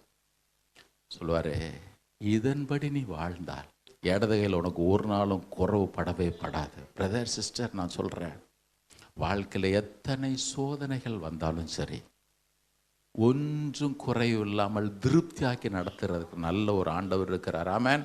எப்படினா வரும் சோதனை, எப்படினாலும் வரும், எதன் மூலமாக வரும். ஆனால் நான் அவரை சார்ந்து வாழக்கூடிய அதனுடைய குணமும் அவர் மேல் நான் வைக்கிற அந்த நாட்டமும் மாத்திரம் ஒரு நாளும் மாறாது இருக்கிறதுக்கு பரிசுத்த ஆவியானவர் நமக்கு உதவி செய்யட்டும். ஹல்லேலூயா, ஹல்லேலூயா, ஹல்லேலூயா, ஹல்லேலூயா. கரெக்டாக ஒருத்தன் ஜெபிச்சான்னு வச்சுக்கோங்க, கிரியை சரியாக இருக்கும். அவனுடைய கிரியை சரியானதாக இருந்தால் அவனுடைய சொல் சரியானதாக இருக்கும். அவனுடைய சொல் சரியானதாக இருந்தால் அவனுடைய வாழ்க்கை சரியானதாக இருக்கும். கண்டிப்பாக ஒவ்வொரு முறையும் நம்ம நிறைய நேரத்தில் என்ன தெரியுமா நினைப்போம், அதான் சொல்கிறேன், என்னை வழி பிறல செய்வதற்கு ஒரு காரியம் வந்துட்டு இது தேவன் உனக்கு கொடுத்த ஆசீர்வாதம் பிசாசு பேச வைப்பான். அப்படிதானே பேச வைப்பான், அப்படிதான் பேசுவான் நம்மகிட்ட. இயேசு பசியாக இருந்த பொழுது இந்த கல்லை அப்பங்களாம் மாற்றிக்கிறோமே, உம்மால தான் முடியுமே. ஆனால் அவர் சொல்லிட்டாரு, எனக்கு பிதா வைத்திருக்கிற வழி வேற, உங்களுக்கு மகிமை கிடைக்கிறதுக்கு இப்படி பண்ணா என்ன, கண்டிப்பாக கொடுத்துருப்பான். ஆனால் தேவன் வைத்திருந்த வழி வேறு, தேவன் வைத்திருந்த முறை வேறு. இவைகள் எல்லாவற்றையும் நம்ம தெரிஞ்சுக்கணும்னா வேற வழியே இல்லை பிரதர். நேராக கர்த்தருடைய சமூகத்தில் ஓடி போகணும், கர்த்தருடைய சமூகத்தில் முழங்கால் படியிடணும். ஆண்டவரே, எதற்கு இந்த பாதையில் என்னை கொண்டு செல்லுகிறீர், அல்லது எதற்கு இந்த சோதனை என்னுடைய வாழ்க்கையில் நீர் அனுமதித்தீர், நான் என்ன கற்றுக்கொள்ளும்படி நீர் விரும்புகிறீர் ஐயா, என்ன விரும்புகிறீர். இந்த ஞானம் ரொம்ப முக்கியம் தெரியுமா? அதனால தான் ரட்சிப்பு குறித்து பேசும்பொழுது பவுல் கொரிந்தியருக்கு எழுதுறாரு, 1 கொரிந்தியர் 1வது அதிகாரம் 31வது வசனத்தில் எப்படி தெரியுமா எழுதுறாரு? ரட்சிப்பு கவனிங்க, ஒரு மனுஷன் வாழ்க்கையில் இயேசு உள்ளே வந்ததுனால ரட்சிப்பு வருது. இப்போ ரட்சிப்பு வந்த உடனே அவனுக்குள்ளாக என்ன வருதுன்னு சொல்றாரு பாருங்க, அவரே தேவனால் நமக்கு என்னது, அதே ஞானத்தை கொண்டு போட்டாரு, ஆர்டர் மாத்திருக்கலாம் பாருங்க. இந்த இயேசு பிதாவாகிய தேவனால் நமக்கு ஞானமும் நீதியும் பரிசுத்தமும். எங்க தெரியுமா தொடங்குது ஞானம்? அதான் சொன்னேன், ஞானம் என்ன தெரியுமா? ஃபர்ஸ்ட் இயேசு செய்தது என்ன தெரியுமா? பிதாவுக்கும் அல்லது தேவனுக்கும் நமக்கும் நடுவில் இருந்த தடையை அல்லது எது இடைவெளியாக இருந்ததோ அதை எடுத்து போட்டார். அதை தான் பவுல் அங்கே சொல்றாரு, ஒருவன் எப்பொழுது ரட்சிக்கப்படுகிறானோ கிறிஸ்து ஞானமாக இருக்கிறார். அந்த ஞானம் என்ன தெரியுமா? தடை இல்லாமல் நான் அவர்கிட்ட நெருங்கணுங்க. எந்த சோதனையின் சூழ்நிலையிலும் நான் அவரை நெருங்குவதற்கான வழியை அவர் ஏற்படுத்தி கொடுத்திருக்கிறார். இதை நாம் பயன்படுத்தாம அவரே தேவனால் எனக்கு நீதியும் பரிசுத்தமும் மீட்புமானார்ன்ற இந்த 3மே பேசிக்கிட்டே இருப்போம். ஆனால் சோதனைன்னு வந்துச்சுன்னா அது தேவையோ எதுவோ தேவனுடைய பலத்தை நம்பாமல் வாழ்ந்துக்கிட்டே பரிசுத்தமும் மீட்புமானார் நீதியானான்னு பேசலாம். ஃபஸ்ட்டு சொல்கிறாரு, உன் வாழ்க்கையில் எந்த பாதையில் போனாலும் நேராக அவர்கிட்ட ஓடி போயிரு. அவருக்கு உனக்கு நடுவில் எந்த கேப்பும் இல்லை, தடையும் இல்லை. இந்த ஞானத்தை தான் அவர் முதல்ல உனக்கு கொடுக்குறார், நமக்கு கொடுக்குறார். ரட்சிக்கப்பட்டதுனால நமக்கு உண்டான பெரிய பாக்கியம் பாருங்க. ஆமாம், நமக்கு கர்த்தர் கொடுத்துருக்க பெரிய பாக்கியம். இதை ஒவ்வொரு நாளும் நம்முடைய வாழ்க்கையில் பெற்று அனுபவிக்கிறதுக்கு கர்த்தர் உதவி செய்யட்டும். ஞானம் அவரோட இணையிறது ரொம்ப முக்கியம். இன்னைக்கு உலகத்தில் அறிவு பெருகிடுச்சு. சபைகளிலும் கூட பாருங்க, மனுஷனோட மூளைக்கு ஏதுவாகவே எல்லாம் அப்படி இப்படி சொல்ல மோட்டிவேஷனல் ஸ்பீச் நல்லா ஆயிடுச்சு. ஆனால் தேவனை சார்ந்து வாழ்வதற்கு எங்கு போதிக்கப்படலையோ அவைகள் எல்லாம் அறிவாகத்தான் காணப்படுமே தவிர ஞானமாக காணப்படாது. சார்லஸ் ஸ்பர்ஜன் ரொம்ப வேடிக்கையாக ஒரு கதை சொல்லுவார். ஒரு நாள் ஒரு ட்ரெயினில் ஒரு மனுஷனும் ஒரு பாஸ்டரும் போயிட்டே இருந்தாங்க. இப்போ பாஸ்டர் அவனை பார்த்து கேட்டார், உங்கள் பையன் என்ன பண்ணுறான் அப்படின்னு. அவன் ஜெயிலில் இருக்கானா? என்ன பண்ணான்? ரயில்வே தண்டவாளத்தில் இருக்கிற நட்டெல்லாம் திருடிட்டு போனான்னு போலீஸ் பிடிச்சி உள்ளே போட்டுடுச்சு. இப்போ பாஸ்டர் சொன்னார், நீ அவனை படிக்க வச்சுருக்கணும். நீ படிக்க வச்சுருந்தா அந்த மாதிரிலாம் பண்ணுவானா? அவனை நல்லா படிக்க வை. மகன் ஜெயிலிருந்து வெளியே வந்தான், நல்லா படிக்க வைக்கலான்னு படிக்க வச்சார். கொஞ்சம் வருஷம் கழிச்சுட்டு மறுபடியும் அதே நபரை பார்க்குறாரு. இப்போ என்ன பண்ணுறான் பையன்? ஜெயிலில் இருக்கான். அவனை படிக்க வைக்க சொன்ன, படிக்க வச்சியா? படிக்க வச்சேன். படிக்கிறதுக்கு முன்னாடி நட்டை திருடுனா, படித்த பிறகு தண்டவாளத்தை திருடிட்டான். அறிவு, மனுஷ அறிவு இன்னைக்கு அப்படி தான் தெரியுங்களே. ஆமாம், எல்லாரும் படிக்க எல்லாம் கம்ப்யூட்டர் இன்ஜினியர் ஆனவங்களாம் இப்போ சைபர் குற்றவாளிகளாக மாறிட்டு இருக்கிறான். கவர்மெண்ட்டுக்கே என்ன செய்யன்னு தெரியல. ஞானம் அவரோடு சேர்றதை ஒரு நாளும் தடுக்காது. பிரதர் சிஸ்டர், வாழ்க்கையில் சோதிக்கப்படுறான்ல.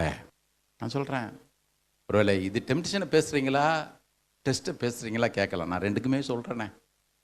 ஒவ்வொரு முறையும் நேராக ஓடுறது ஆண்டுடைய சமூகமாக நமக்கு காணப்படும். ஆமென், ஹல்லேலூயா. எத்தனை முறை நம்முடைய வாழ்க்கையில் இப்படிப்பட்ட சோதனைகள் வந்துக்கிட்டே இருக்குது.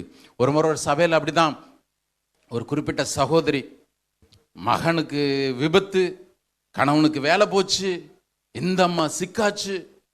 அவங்க எல்லாரும் சபையில் இருந்த எல்லாரும், பாஸ்டர் சொன்னார், இந்த சகோதரிக்காக நம்ம எல்லாரும் ஜெபம் பண்ணணும். எல்லாரும் எழுந்துன்னு, ஆண்டவரே இந்த சகோதரிக்கு அற்புதத்தை செய்யும், அவங்க மகனுக்கு சுகத்தை கொடும், கணவனுக்கு வேலை கூட, எல்லாம் ஜெபம் பண்ணாங்க. இந்த அம்மா எழுந்துன்னு சொன்னிச்சு, ஐயா அற்புதத்துக்காகலாம் ஜெபம் பண்ணாதீங்க, தேவன் என்னை இந்த பரீட்சையின் பாதையில எதற்கு நடத்துகிறாரோ அந்த நோக்கத்தை, அந்த திட்டத்தை தெரிந்து கொள்வதற்கு, அதுக்கு நீங்க ஜெபம் பண்ணுங்க ஐயா, அதுக்கு ஜெபம் பண்ணுங்க.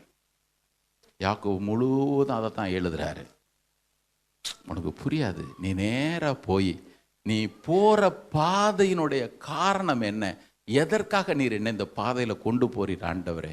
பிரதர் சிஸ்டர், நாம கேட்டேன்னா நான் சொல்லுவேன், ஒரு நிமிஷத்திலே மறுபடியும் சொல்றேன், whether maybe trial or temptation எதுவா இருந்தாலும் அவையில் எல்லாவற்றிலிருந்து நம்மை தூக்கி எடுக்கிறதற்கு நம்முடைய ஆண்டவர் உண்மையும் நீதி உள்ளவராக இருக்கிறார். ஹல்லேலூயா, ஹல்லேலூயா, ஹல்லேலூயா, ஹல்லேலூயா.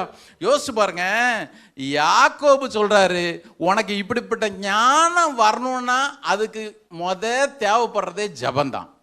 யாக்கோபை குறித்து நான் வாசித்துட்டு இருந்தேன். அந்த யாக்கோபுக்கு வேற ஒரு பேர் ஆதி கிறிஸ்தவர்கள் கொடுத்துருந்தாங்க. வேற ஒரு பேர், அவரை யாக்கோபுன்னு சொல்றதுக்கு பதிலாக கேமல் நீஸ் அப்படின்னு சொல்லுவாங்களாம். ஒட்டகத்தினுடைய முழங்கால் அப்படின்வாங்களாம். கவனிங்க, ஏன்னா அந்த யாக்கோபு, இது ஹிஸ்டாரியன்ஸ் சொல்றது, ஆதி கிறிஸ்தவர்கள் நம்ம இப்போ பேசுகிற மாதிரி இந்த யாக்கோபு எழுத நிறுவத்தை, இந்த யாக்கோபுக்கு இன்னொரு பேர் கேமல் நீஸ்.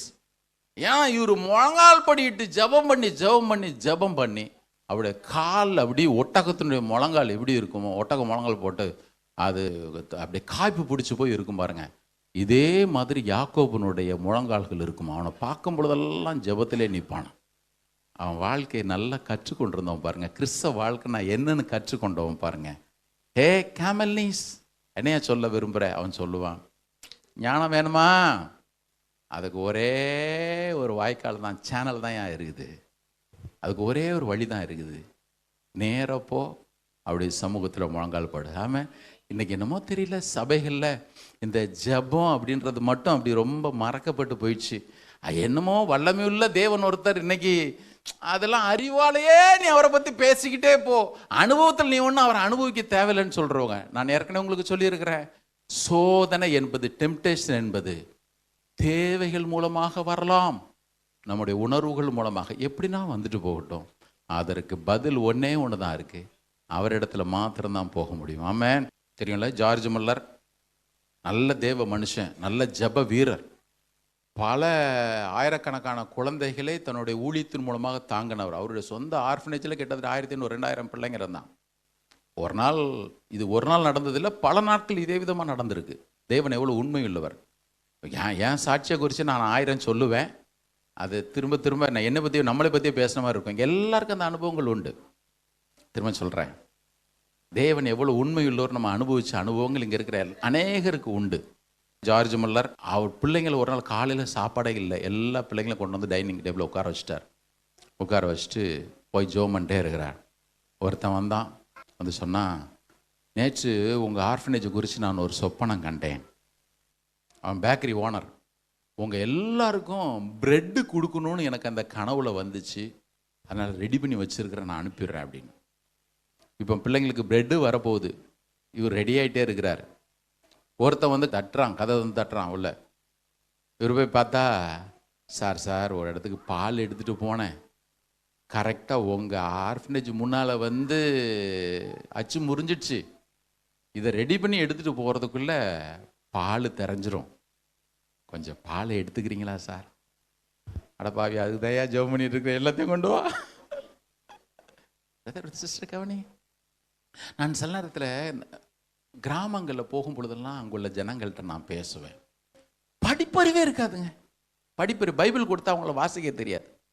ஆனால் அவங்கள்ட்ட ஒன்று மாத்திரம் ஆழமாக நான் பார்ப்பேன், என் ஜெபத்துக்கெல்லாம் பதில் கொடுக்குற ஒரு ஆண்டவர் இருக்கிறார். அவன் வாழ்க்கையில் டெஸ்ட்டும் ஏராளம் வரும், டெம்டேஷனும் வரும். ஆனால் அவனுக்கு ஒன்று மாத்திரம் தான் தெரியும், அது ஆணோ பெண்ணோ, அவங்க எல்லாம் கண்கூடா பார்த்துருக்கிறேன்.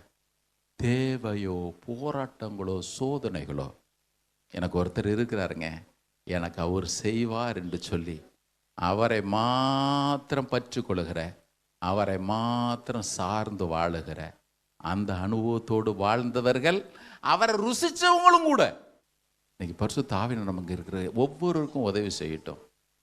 சொல்கிறேன், எத்தனையோ போராட்டம் இருக்குது பிரதர், யார்கிட்டையோ பேசிட்டேன், தீரலல்ல, தீராது. எப்போ தெரியுமா தீரும்? உம்மை உறுதியாய் பற்றி கொண்ட மனதியோடவன், அதே என்னுடைய கேரக்டராக வச்சிருக்கிறவன் ஆண்டவரே, என்னுடைய குணமாக வச்சிருக்கிறவன் நான், அதுவே என்னுடைய தன்மையாக வச்சிருக்கிறவன், நான் உம்மை மாத்திரம் சார்ந்து வாழ்வதற்கு நீர் எனக்கு உதவி செய்ய ஐயா. அல்லேலூயா. அதனால தானே இன்னும் தெரில பாருங்க, அவர் வந்து எழுதுறாரு, எடுங்க பார்ப்போம் பின்னாடி 5வது அதிகாரத்திற்கு வாங்க. முடிக்கும் பொழுது இந்த எலியாவினுடைய ஜெபத்தோடு கூட அவர் முடிக்கிறார். எலியாவினுடைய ஜெபத்தோடு தான் யாக்கோபு முடிக்கிறார். நானும் இந்த எலியாவினுடைய ஜெபத்தை மாத்திரம் பார்த்துட்டு முடிச்சிடுறேன் இன்னைக்கு. இதை தொடர்ந்து நம்ம தியானிக்கணும் இல்லைங்களேன். அவர் முடிக்கும் பொழுது எப்படி முடிக்கிறார் அப்படின்னு கேட்டிங்கன்னா, வாசிங்க. அதற்கு முந்தி 5:16 நீங்கள் சொஸ்தமடையும்படிக்கு உங்களுடைய குற்றங்களை, அவர் நான் சொன்னல கேமல் நீஸ் 1வது அதிகாரத்தில் 5வது வசனத்துலையும் சொல்கிறாரு, தேவனிடத்தில் கேட்க கடவன். 4வது அதிகாரம் 2வது வசனத்துலையும் சொல்கிறாரு, நீங்கள் இச்சிக்கிறீர்கள் ஆனால் விண்ணப்பம் பண்ணாததுனால பெற்றுக்கொள்ளல அப்படின்றாரு. இப்போ 5வது அதிகாரத்தில் வாசிங்கன்னா 13 - 18 வரையான வசனங்களை ஜெபத்தை பற்றி தான் பேசுகிறார். வாசிங்க. நீங்கள் சொஸ்தமடையும்படிக்கு உங்கள் குற்றங்களை ஒருவருக்கு ஒருவர் அறிக்கையிட்டு ஒருவருக்காக ஒருவர் ஜெபம் பண்ணுங்கள், நீதிமான் செய்யும் ஊக்கமான வேண்டுதல். இந்த வசனங்கள் நம்ம பின்னால் தியானிப்போம். ஆனால் இவர் சொல்றாரு, நீதிமான் செய்யும் ஊக்கமான வேண்டுதல் மிகவும் பலனுள்ளதா இருக்கிறது.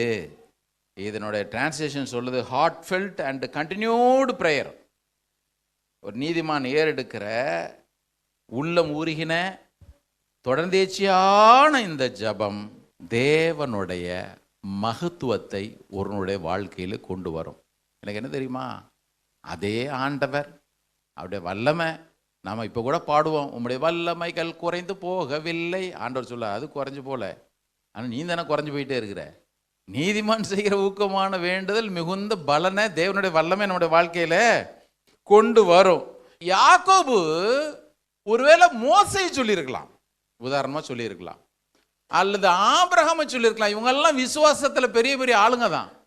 அவன் யாக்கோபை சொல்லியிருக்கலாம், கிதியோனை சொல்லியிருக்கலாம், யோசுவாவை சொல்லியிருக்கலாம். ஆனால் ஜெபம்னு வந்த உடனே அவர் யாரை தெரியுமா சொல்றாரு இங்க? எலியா என்கிற ஒரு மனுஷனை ஏன் போட்டாரு? நான் அதை ரொம்ப நேரம் தியானிச்சுக்கிட்டே இருந்தேன். எதுக்கு எலியா கொண்டு போட்டிருக்கிறாரு? ஆபிரகாமை பாருங்க, பவுல் சொல்றது போல அவன் நம்புகிறதற்கு ஏதுவதில்லாது இருந்தும் வாக்குத்தத்தம் பண்ணினவர் உண்மையிலவராக இருக்கிறார் சொல்லிட்டு தேவனை நம்பியிருந்தானே, அவனை போல ஜெபின்னு சொல்லியிருக்கலாம், அப்படின்னு சொல்லலை. அல்லது யோசுவாவை போல அப்படி யோர்தானை பொழந்தான் பாரு அப்படி சொல்லியிருக்கலாம், அதுன்னு சொல்லலை. வேற யாரையும் சொல்லலை. எலியா அதுக்கு ஒரு அடைமொழியும் கொடுக்குறாரு. என்ன தெரியுமா கொடுக்குறாரு? எலியா என்பவன் என்ன பாடு? மண்வெட்டியை வெட்டிட்டு இருந்தாரு. மண்வெட்டி எடுத்து மண்ணா வெட்டிட்டு இருந்தாரு எலியா. பாடு உள்ள மனுஷன் பிரதர். எல்லாரும் கார்ல போகும்பொழுது அவர் மட்டும் செருப்பு இல்லாம நடந்தார் பிரதர். பாடு அப்படி சொல்லல, அந்த அர்த்தத்தில் அவர் சொல்லல. எலியா வாழ்க்கையில சோதனை வந்துச்சு. எலியா வாழ்க்கையில சோதனை வந்துச்சு. என்ன சோதனை வந்துச்சு? அவ்வளவு பராக்கிரமான அற்புதம் செஞ்சுட்டு அடுத்த நிமிஷத்துல ஒரு பெண் சொன்ன வார்த்தையை நம்பி, போதும் கர்த்தாவே, உயிரோடு இருக்கிறத விட செத்தா நல்லதுன்னு புலம்புனவன் தான். நம்மை போல பலவீனம் உள்ளவன் தான். நம்மை போல விசுவாச வாழ்க்கையில சறுக்குனவன் தான். கவனிங்க, இன்னைக்கு தீர்க்கதரிசிகளுக்கெல்லாம் அவன் தான் ரெப்ரசன்டேட்டிவ். நம்மை போல சறுக்குனவன் தான், நம்மளை போல புலம்புனவன் தான். இன்னொரு விதத்தில் கேட்டீங்கன்னா, எனக்கு தெரிஞ்சு மெல்கி சதேக்குக்கு பிறகு வம்ச வரலாறு இல்லதான் இவன் ஒருத்தன் தான். ஆபிரகாமுக்கு அப்பனாவது தேராகன்னு எழுதி வச்சிருக்கு தானே? ஆபிரகாமுக்கு அப்பா தேராகன்னு எழுதி வச்சிருக்கு. நோவாவுக்கு அப்பாவே எழுதி வச்சாரு. ஆதாமுக்கு அப்பா அவர் படைச்சார். ஓகே, மெல்கி சதேக்குக்கு வம்ச வரலாறு இல்லாதவன் அப்படின்னு எழுதுறாரு பின்னால எபிரேயர்ல. இந்த எலியாவுக்கும் வம்ச வரலாறே இல்லை. அவங்க அப்பா யாரு, அம்மா யாரு எங்கேயும் போடவே இல்லை. நம்ம பாஷையில சொல்றேனே, அட்ரஸ் இல்லாத பையன். ஏன் தெரியுமா? அவனை நம்மை போல பாடலோனா இருந்தா எழுதி வச்சிருக்கிறாரு. இந்த திஸ்பின்ற இடம் ரெண்டும் கட்டானா இருக்கிற ஒரு இடம், ரெண்டு கோத்திரங்களுக்கு நடுவில் மாட்டிக்கிச்சு. இப்போ நான் இருக்கிற வீடும் அப்படி தான். அது சூளமேட கோடம்பக்கமானு இன்ன வரைக்கும் தெரியல. அங்கே போனால் சார் நீங்கள் கோடம்பக்கம் ஏரியா சார் நாங்கள் அனுப்புகிறோம். இங்கே போனால் அங்கேருந்து அங்கே வந்து இங்கே இது சூளமேடு ஏரியாங்கன்றான். நமக்கு பாஸ்போர்ட்லேருந்து எல்லாம். அப்போ தான் யோசித்தேன், இந்த திஸ்பியன் ஆகிய எலியான்னு போட்டிருக்க எலியாவும் அன்னைக்கு அப்படித்தான் பாடுபட்டிருப்பான் போல் தெரியுது. அங்கே ரோடு போடுறவன் அந்த வார்டு சார், இங்கே ரோடு போடுறவன் இந்த வார்டு சார். ஒரு காசுக்கும் பிரயோஜனம் இல்லாதவன் தாங்க. அதான் அர்த்தம். வம்ச வரலாறு இல்லாதவன்னா மெல்கி சதேக்கு அது மேன்மையான அனுபவம். நான் அங்கே போல, நான் உதாரணத்துக்காக அதை சொல்கிறேன். இந்த எலியா வம்ச வரலாறே இல்லாதவன். நான் நினைக்கிறேன் அவனை பார்க்குறவங்க சொல்லியிருப்பாங்க, அட்ரஸ் இல்லாத பையன், ஊர் பேர் தெரியாதவன். சாதாரண எள்ளி நகையாடுகிற ஒரு சூழலை வேதம் சொல்லுகிறது. இவன் ஒருத்தந்தான் தன்னுடைய ஜபத்தினால வானத்தை அடைக்கவும் முடிந்தது, திறக்கவும் முடிஞ்சது. கரங்குறதுல இலையில சொல்லுவோமா? அவனுக்கு ஒரு சோதனை வந்துச்சு. இப்போ என்ன தெரியுமா சோதனை வந்துச்சு?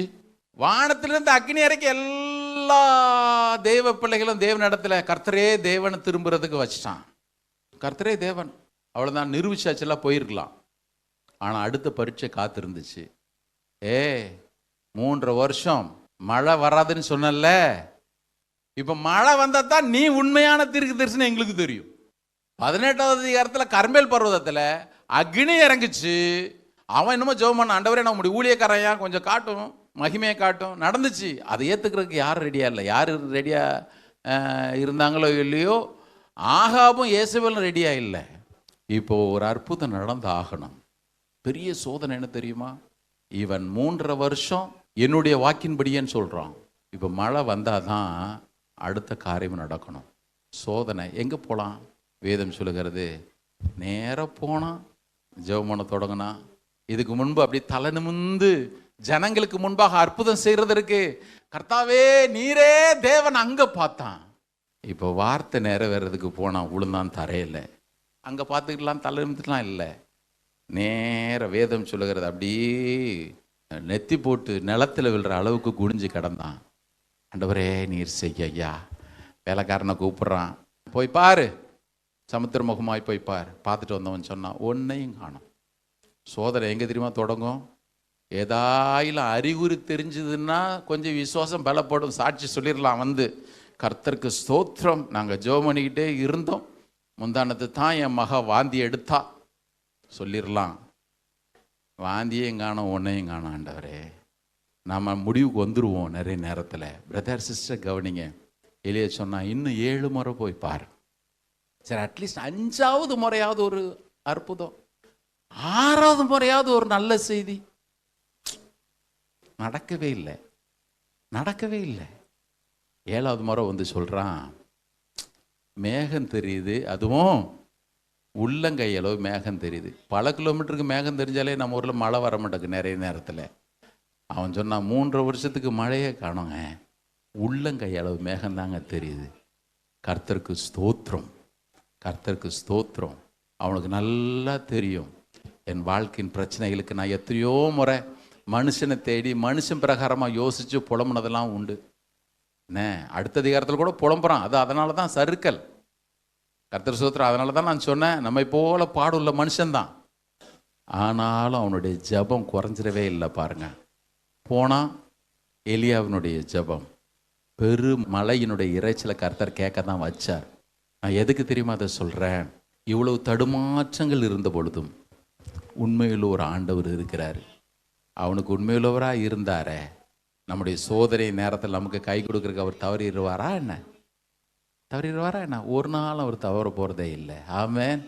கண்டிப்பாக ஒவ்வொரு சூழ்நிலையிலும் அவர் நமக்கு காரணம் கொடுக்க தான் செய்வார், நம்ம நடத்த தான் செய்வார். கர்த்தர் நமக்கு உதவி செய்யட்டும். இதுதான் ரொம்ப முக்கியம். ஒவ்வொரு நாளும் ஆண்டோடைய சமூகத்தில் ஓடி ஓடி போகிறது முக்கியம். வாழ்க்கையில் குழப்பம் வருதா, போகிற பாதை தெரியலையா, அதான் சொல்லிட்டேன், ஆண்டவரே இந்த சோதனை ஏன் வருது, இந்த போராட்டம் ஏன் வருது, இந்த பரீட்சை எதுக்கு வருது, இந்த டெம்டேஷன் எதுக்கு, டெஸ்ட் எதுக்கு, எது எப்படி இருந்தாலும் நமக்கு கொடுக்கப்பட்டிருக்கிற ஒரே ஒரு சொல்யூஷன், கர்த்தருடைய சமூகத்தில் போய் என்ன ஆண்டவரை செய்ய விரும்புகிறீர்? ஹல்லேலூயா, ஹல்லேலூயா, ஹல்லேலூயா. அப்போஸ்தலர் நடவடிக்கைகளை கூட நீங்கள் வாசிங்கன்னா ரொம்ப நல்லா இருக்கும் பாருங்க.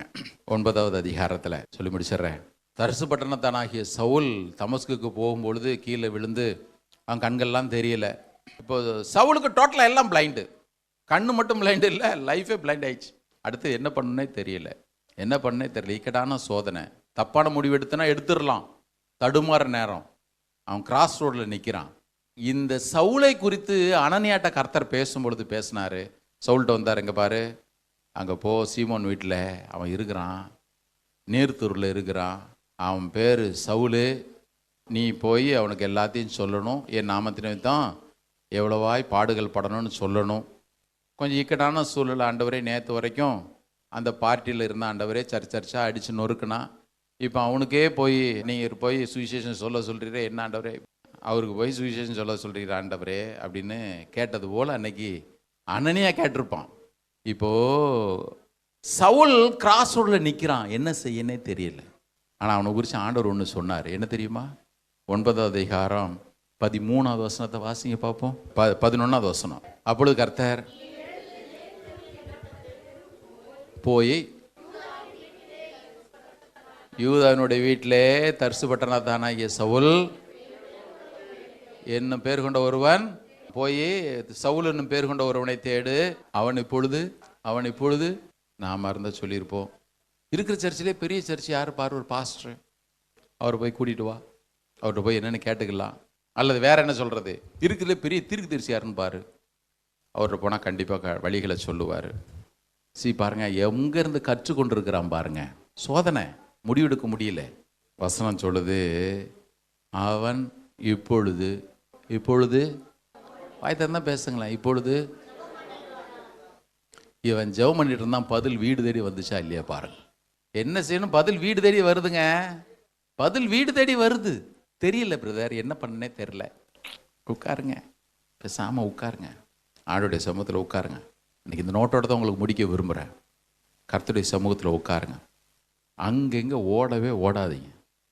பதில் தெரியலையா? நான் அதனால தான் சில நேரத்தில் ஒவ்வொரு முடிவு எடுக்கும் பொழுதும் பேசாமல் கிடப்பில் போட்டுருவேன். வேணவே வேணாம், தப்பாக கால் வச்சு எதுக்கு கால் சுட்டு கால் வெந்து விட்டுரு. நான் ஜெபம் பண்ணுறேன், நான் இன்றைக்கும் நான் ஆண்டோட சொல்கிறது, எனக்கு தெரியாத ஆண்டவரே, show me the next step. இது வரைக்கும் நேர்த்தியாக கர்த்தர் நடத்திட்டு வந்துட்டு இருக்கிறார். ஆமென். போங்க, கர்த்தருடைய சமூகத்தில் உட்காருங்க. இந்த லெந்து நாட்கள் மாத்திரம் இல்லை, ஒவ்வொரு முறையும் ஆண்டவரே நீர் என்ன சொல்ல விரும்புகிறீர் ஐயா, வேதத்தில் என்ன சொல்ல விரும்புகிறீர், எனக்கு என்ன கற்றுக் கொடுக்க விரும்புகிறீர், இதில் நான் எப்படி எஸ்கேப் ஆகிறதுக்கு நீர் எனக்கு சொல்லித்தரேன் ஆண்டவரே. எல்லா மனுஷனை சார்ந்து வாழ்ந்தது போதும், மறுபடியும் சொல்கிறேன், தேவனை சார்ந்து வாழ்வதற்கு ஒரு தீர்மானத்தை இன்னைக்கு எடுப்போம். வேதம் சொல்கிறது, உம்மை உறுதியாய் பற்றி கொண்ட மனதை உடையவன் உம்மையே நம்பி இருக்கிறபடினால் நீ அவனை பூரண சமாதானத்தோடு காத்து கொள்ளுவீர். ஆமென். ஒரு தேவ மனுஷன் சொன்னாரு, prayer moves the hand that moves the world. உலகத்தையே அசைய பண்ணுகிறவருடைய கரத்தை இந்த ஜெபம் அசைக்கும் அப்படின்னு சொன்னார். 100% உண்மை. ஆமென். இன்னைக்கு என்ன தெரில, கிறிஸ்தவ உலகத்தில் கூட பெரிய லைவ் கான்சர்ட் நடத்தினா எல்லாம் ஓட தான் செய்வாங்க. நம்ம சர்ச்சில் கூட பாருங்களேன், ஆராதனைக்கு ஃபுல்லாக இருப்பாங்க. ஒரு ஜெபம் ஃபாஸ்டிங் ப்ரேயர்னா ஆஸ் யூஷுவல் போ பார்த்துக்கலாம். சில பேர் எப்போவாது நேரம் கிடைச்சா ஜெபம் பண்ணிக்கலாம் பிரதர். ஜெபம் பண்ணுறது ஆண்டவரே நேரம் கிடைக்கிற பொழுதெல்லாம் ஜெபம் பண்ணணும். உனக்கு எப்போ தான் நேரம் கிடைக்கும், அதை அப்புறம் பார்த்துக்கலாம். எல்லாத்தையும் மூட்டை கட்டி வைங்க.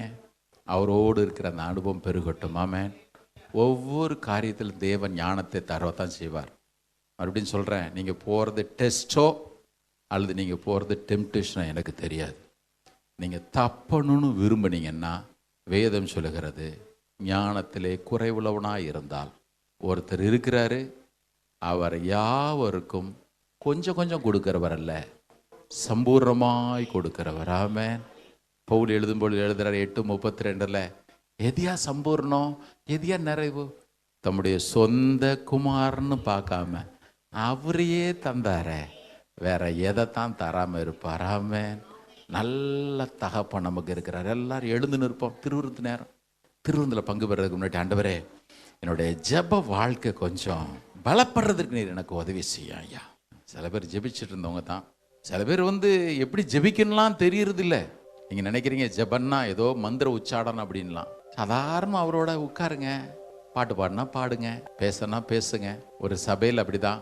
ஒரு வாரத்திற்கு முன்பு தான் ஒரு வாலிபன் ரட்சிக்கப்பட்டிருந்தான். அடுத்த சண்டைக்கு அவன் சர்ச்சுக்கு வந்தான். எல்லாரும் ஜெபம் பண்ணாங்க. இவன் சொன்னான், நானும் ஜெபம் பண்ணட்டுமா? பக்கத்தில் இருந்து சொன்னார், உனக்கு ஜெபம் பண்ண தெரியுமா? ஏதோ ஜெபம் பண்ணுறாங்க. சரி ஜெபம் பண்ணு. எழுந்து நின்னா, ஆண்டவரே நான் போன புதன்கிழமை ரட்சிக்கப்பட்டேன். ரட்சிக்கப்பட்டு ஒரு வாரம் தான் ஆகுது. எனக்கு ஜெபம் பண்ண தெரியாது ஆண்டவரே. ஆனால் ஒன்று மட்டும் சொல்கிறேன், நான் உங்களை நேசிக்கிறேன் ஆண்டவரே. அவ்வளோதான், முடிச்சிட்டான். இயேசு நாமத்தில் கூட அவன் சொல்லவே இல்லை. அவன் உள்ளபூர்வமாக சொன்ன ஒரு ஜெபம் மொத்த சபையை அசைச்சுது. உள்ளத்தின் ஆழத்திலிருந்து வந்துச்சு. இன்னைக்கு நிறையா மணிக்கணக்கில் அப்படியே நலமோ பேசிக்கிட்டே இருக்கிறோம். அல்லது சில பேர் இந்த ஸ்தோத்திர பலிகள் வாசியே திருப்தி ஆறவங்க நிறைய பேர் இருக்கிறீங்க. இங்கே வாசிங்க, நான் வேண்டாம்லாம் சொல்லலை. அது அதெல்லாம் சும்மா என்னமோ 1008 முறை எதையோ எழுதுகிற மாதிரி தூக்கி ஓரம் வைங்க. ஆவியானவரால் நல்லா நிரம்புங்க. நீங்கள் அன்னைக்கு என்ன பாட்டு பாடணும்னு அவர் உங்களுக்கு சொல்லி தருவார். நீங்கள் என்ன பேசணும்னு சொல்லி தருவார். உங்கள் ஜெபம் அப்படி கொஞ்சம் உயிருள்ளதாக மாறட்டுங்க. உங்கள் ஜெபத்தில் ஒரு லைஃப் வரட்டும். செத்த ஜெபங்கள் வேண்டாம். அப்படியே அவரோட கொஞ்சம் குழாவுகிற அந்த அனுபவம், ஆண்டவரோட கொஞ்சம் நடக்கிற ஒரு அனுபவம். சின்ன சின்ன காரியத்தை கூட ஓடி போய், நான் என்ன ஆண்டவரே செய்யணும், எனக்கு நீங்கள் சொல்லித்தாங்க ஆண்டவரே. Walking close with Jesus. கிறிஸ்தவ வாழ்க்கை இதெல்லாம் மிஸ் பண்ணிட்டேன்னா நான் சொல்லுவேன், இதுக்கெல்லாம் கூட கர்த்தருக்கு ஒரு நாளுக்கு கணக்கு நம்ம கொடுக்கணும். உனக்கு எவ்வளோ ப்ரிவிலேஜ் நான் அந்த பூமியில் வச்சுருந்தேன் தெரியுமா? இதெல்லாம் மிஸ் பண்ணிட்டேன், எதையோ தேடி எதையோ இழந்துட்டே அப்படின்னு சொல்லுவார் கர்த்தர். கர்த்தர் நம்ம எல்லாருக்கும் உதவி செய்யிட்டாமே. அந்த குவாலிட்டி டைம் த லார்ட். இன்னைக்கு இந்த மார்ச் மாதம் 22ஆம் தேதி இதுக்கு நீங்கள் இன்னைக்கு டெடிகேட் பண்ணுங்க. லைஃப் மாறுதா இல்லையா பாருங்க. எதை கற்றுக் கொடுக்கணும். அவர் சொன்னார், நீ வலதுபுறமாவது இடதுபுறமாவது சாயும் போது வழி இதுவே, இதிலே நட என்று உனக்கு பின்னால சொல்ற ஒரு சத்தத்தை நீ கேட்ப. நீ கண்டிப்பா கேட்ப. சொன்னது அவரு. ஆமா, எப்ப தெரியுமா? கேட்டு பழகினவங்களுக்கு தான் தெரியும். கேட்டு பழகினவங்களுக்கு இது கர்த்தருடைய, என்னுடைய ஆடுகள் எனக்கு செவி கொடுக்கின்றன, என் சத்தத்தை அவைகள் அறியும். ஆமா, ஒருவேளை இன்னும் ரட்சிக்கப்படலை, அவருடைய ஆடுன்ற அந்த நிலைமைக்குள்ள வரலாம் கூட இன்னைக்கு வந்துருங்களேன். பெரிய கஷ்டம்லாம் கிடையாது. ஆண்டவர் என் லைஃப்பை முற்றிலுமாக உடைய கரங்களை ஒப்பு கொடுக்குறேன். திருவிருந்தில் பங்கு பெற போகிறோம். முற்றிலுமாக அவருடைய சமூகத்தில் மாட்போடுவோம். ஜெப வாழ்க்கை கொஞ்சம் பிரதிஷ்டை பண்ணப்படட்டும். இன்னைக்கு எல்லாரும் கண்களை மூடி கரங்களை உயர்த்தி, தேங்க்யூ லார்ட், தேங்க்யூ லார்ட். இதுவரை நடத்தினே, இனி இனியும் நடத்துவே யெகோவாயிரே பார்த்து கொள்வே. இதுவரை நடத்தினே சொல்லுங்க. இதுவரை நடத்தினே இனியும் நடத்துவே யெகோவாயிரே பார்த்து கொள்வே. யெகோவாயிரே யெகோவாயிரே என் தேவையாவும் நீ சந்திப்பே. யெகோவாயிரே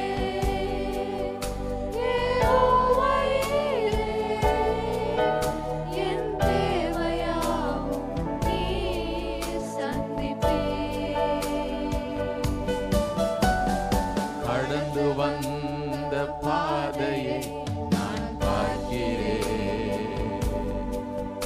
நீ சுமந்து வந்ததை நான் உணர்கிறேன்.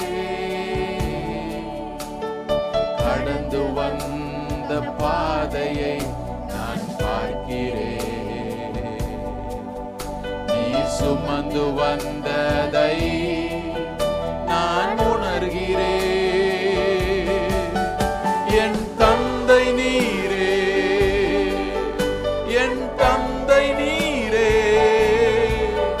என்னை சுமந்து வந்த தெய்வம் நீரே.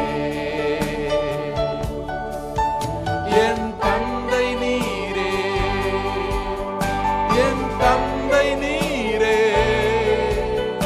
என்னை சுமந்து வந்த தெய்வம் நீரே. இதுவரை நடத்தினே இனியும் நடத்துவே யெகோவாயிரே பார்த்து கொள்வே. இதுவரை நடத்தினே இனியும் நடத்துவே யெகோவாயிரே பார்த்து கொள்வே. யெகோவாயிரே யெகோவாயிரே என் தேவையாவும் நீ சந்திப்பே. யெகோவாயிரே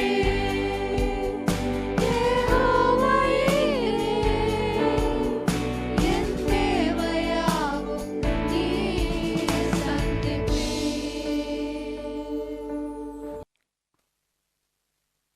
எல்லாரும் எழுந்து நிற்போம். கர்த்தர் தாமே அவருடைய திருச்சரத்தை நமக்காக புசிக்க கொடுத்து அவருடைய பரிசுத்த ரத்தத்தை நமக்காக பானம் பண்ண கொடுத்தபடினால எல்லாரும் கர்த்தரை ஸ்தோத்திரம் பண்ணுவோம். எல்லா சூழ்நிலையும் நமக்கு போதுமானவராக இருக்கிற ஒரு தேவன் இருக்கிறார். கர்த்தர் தாமே அவரோடு நமக்கு இருக்கிற அந்த நல்ல ஐக்கியத்தை பெருக பண்ணுவதற்கு தேவையான சகல கிருபையிலும் கர்த்தர் தருகிறபடினால எல்லாரும் கர்த்தரை ஸ்தோத்திரம் பண்ணுவோம். இன்றைக்கு நாம் எடுத்த தீர்மானத்தில் கடைசி வரைக்கும் உறுதியோடு இருந்து அனுதினம் அவரோடு நடக்கிற அந்த அனுபவத்தை தேவன் கொடுக்கும்படி எல்லாரும் கர்த்தரை ஸ்தோத்திரம் பண்ணுவோம். கர்த்தர் நமக்கு ஆசீர்வாதமாக மாற்றி தந்தார். அவருடைய திருச்சரத்தை நமக்காக புசிக்க கொடுத்தார். அவருடைய பரிசுத்தத்தை பானம் பண்ண கொடுத்தார். அதில் அவரோடு ஐக்கியப்பட்டவர்களாகிய நாம் அவரோடு நடப்பதற்கு தேவையான சகல கிருபையும் தந்தாருள்வார். ஆமென். கிருபையில் நல்ல ஆண்டவரே, மறுபடியும் இந்த நல்ல நாளுக்காக நன்றி செலுத்துகிறோம். என்னுடைய ஜெப வீட்டில் அவர்களை கொண்டு வந்து மகிழ பண்ணுவேன் என்று சொன்னவர். என்னுடைய பிரசனத்தினாலே கிருபையினாலே எங்களை மகிழ பண்ணினேன். ஸ்தோத்திரம். கிருபையினாலும் பலத்தினாலும் கர்த்தர் ஒரு நாளும் ஓடி நடத்துவீராக. என்னுடைய பிள்ளைகள் என்ன சூழ்நிலைகளோடு உள்ளே வந்தார்களோ தகப்பனே, நீர் உண்மை அவர்களுக்கு தெரியப்படுத்துங்க ஐயா. உண்மை பெரியவராக பார்க்க கிருபை தாரும். மோடு நெருங்கி நடக்கிற அனுபவங்கள் எங்கள் ஒவ்வொருவருக்குமே பெருக செய்யும். குடும்பங்களை ஆசீர்வதியும். ஆண்டவரே, நெடுநாளாய் காத்திருக்கிறது இருத்தை இழக்க பண்ணும். விரும்பினது வரும்பொழுதோ ஜீவ விருட்சம் போல இருக்கும் என்று வசனம் சொல்லுகிறது. விரும்பின காரியங்கள் எல்லாவற்றையும் கர்த்தர் வாய்க்க செய்யுங்க.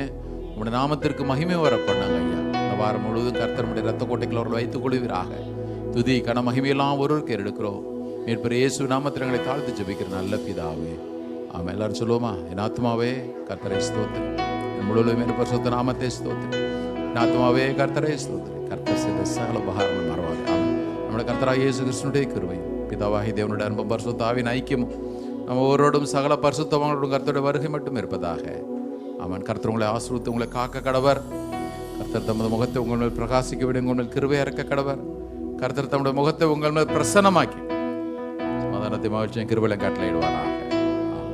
God bless you. God be with you.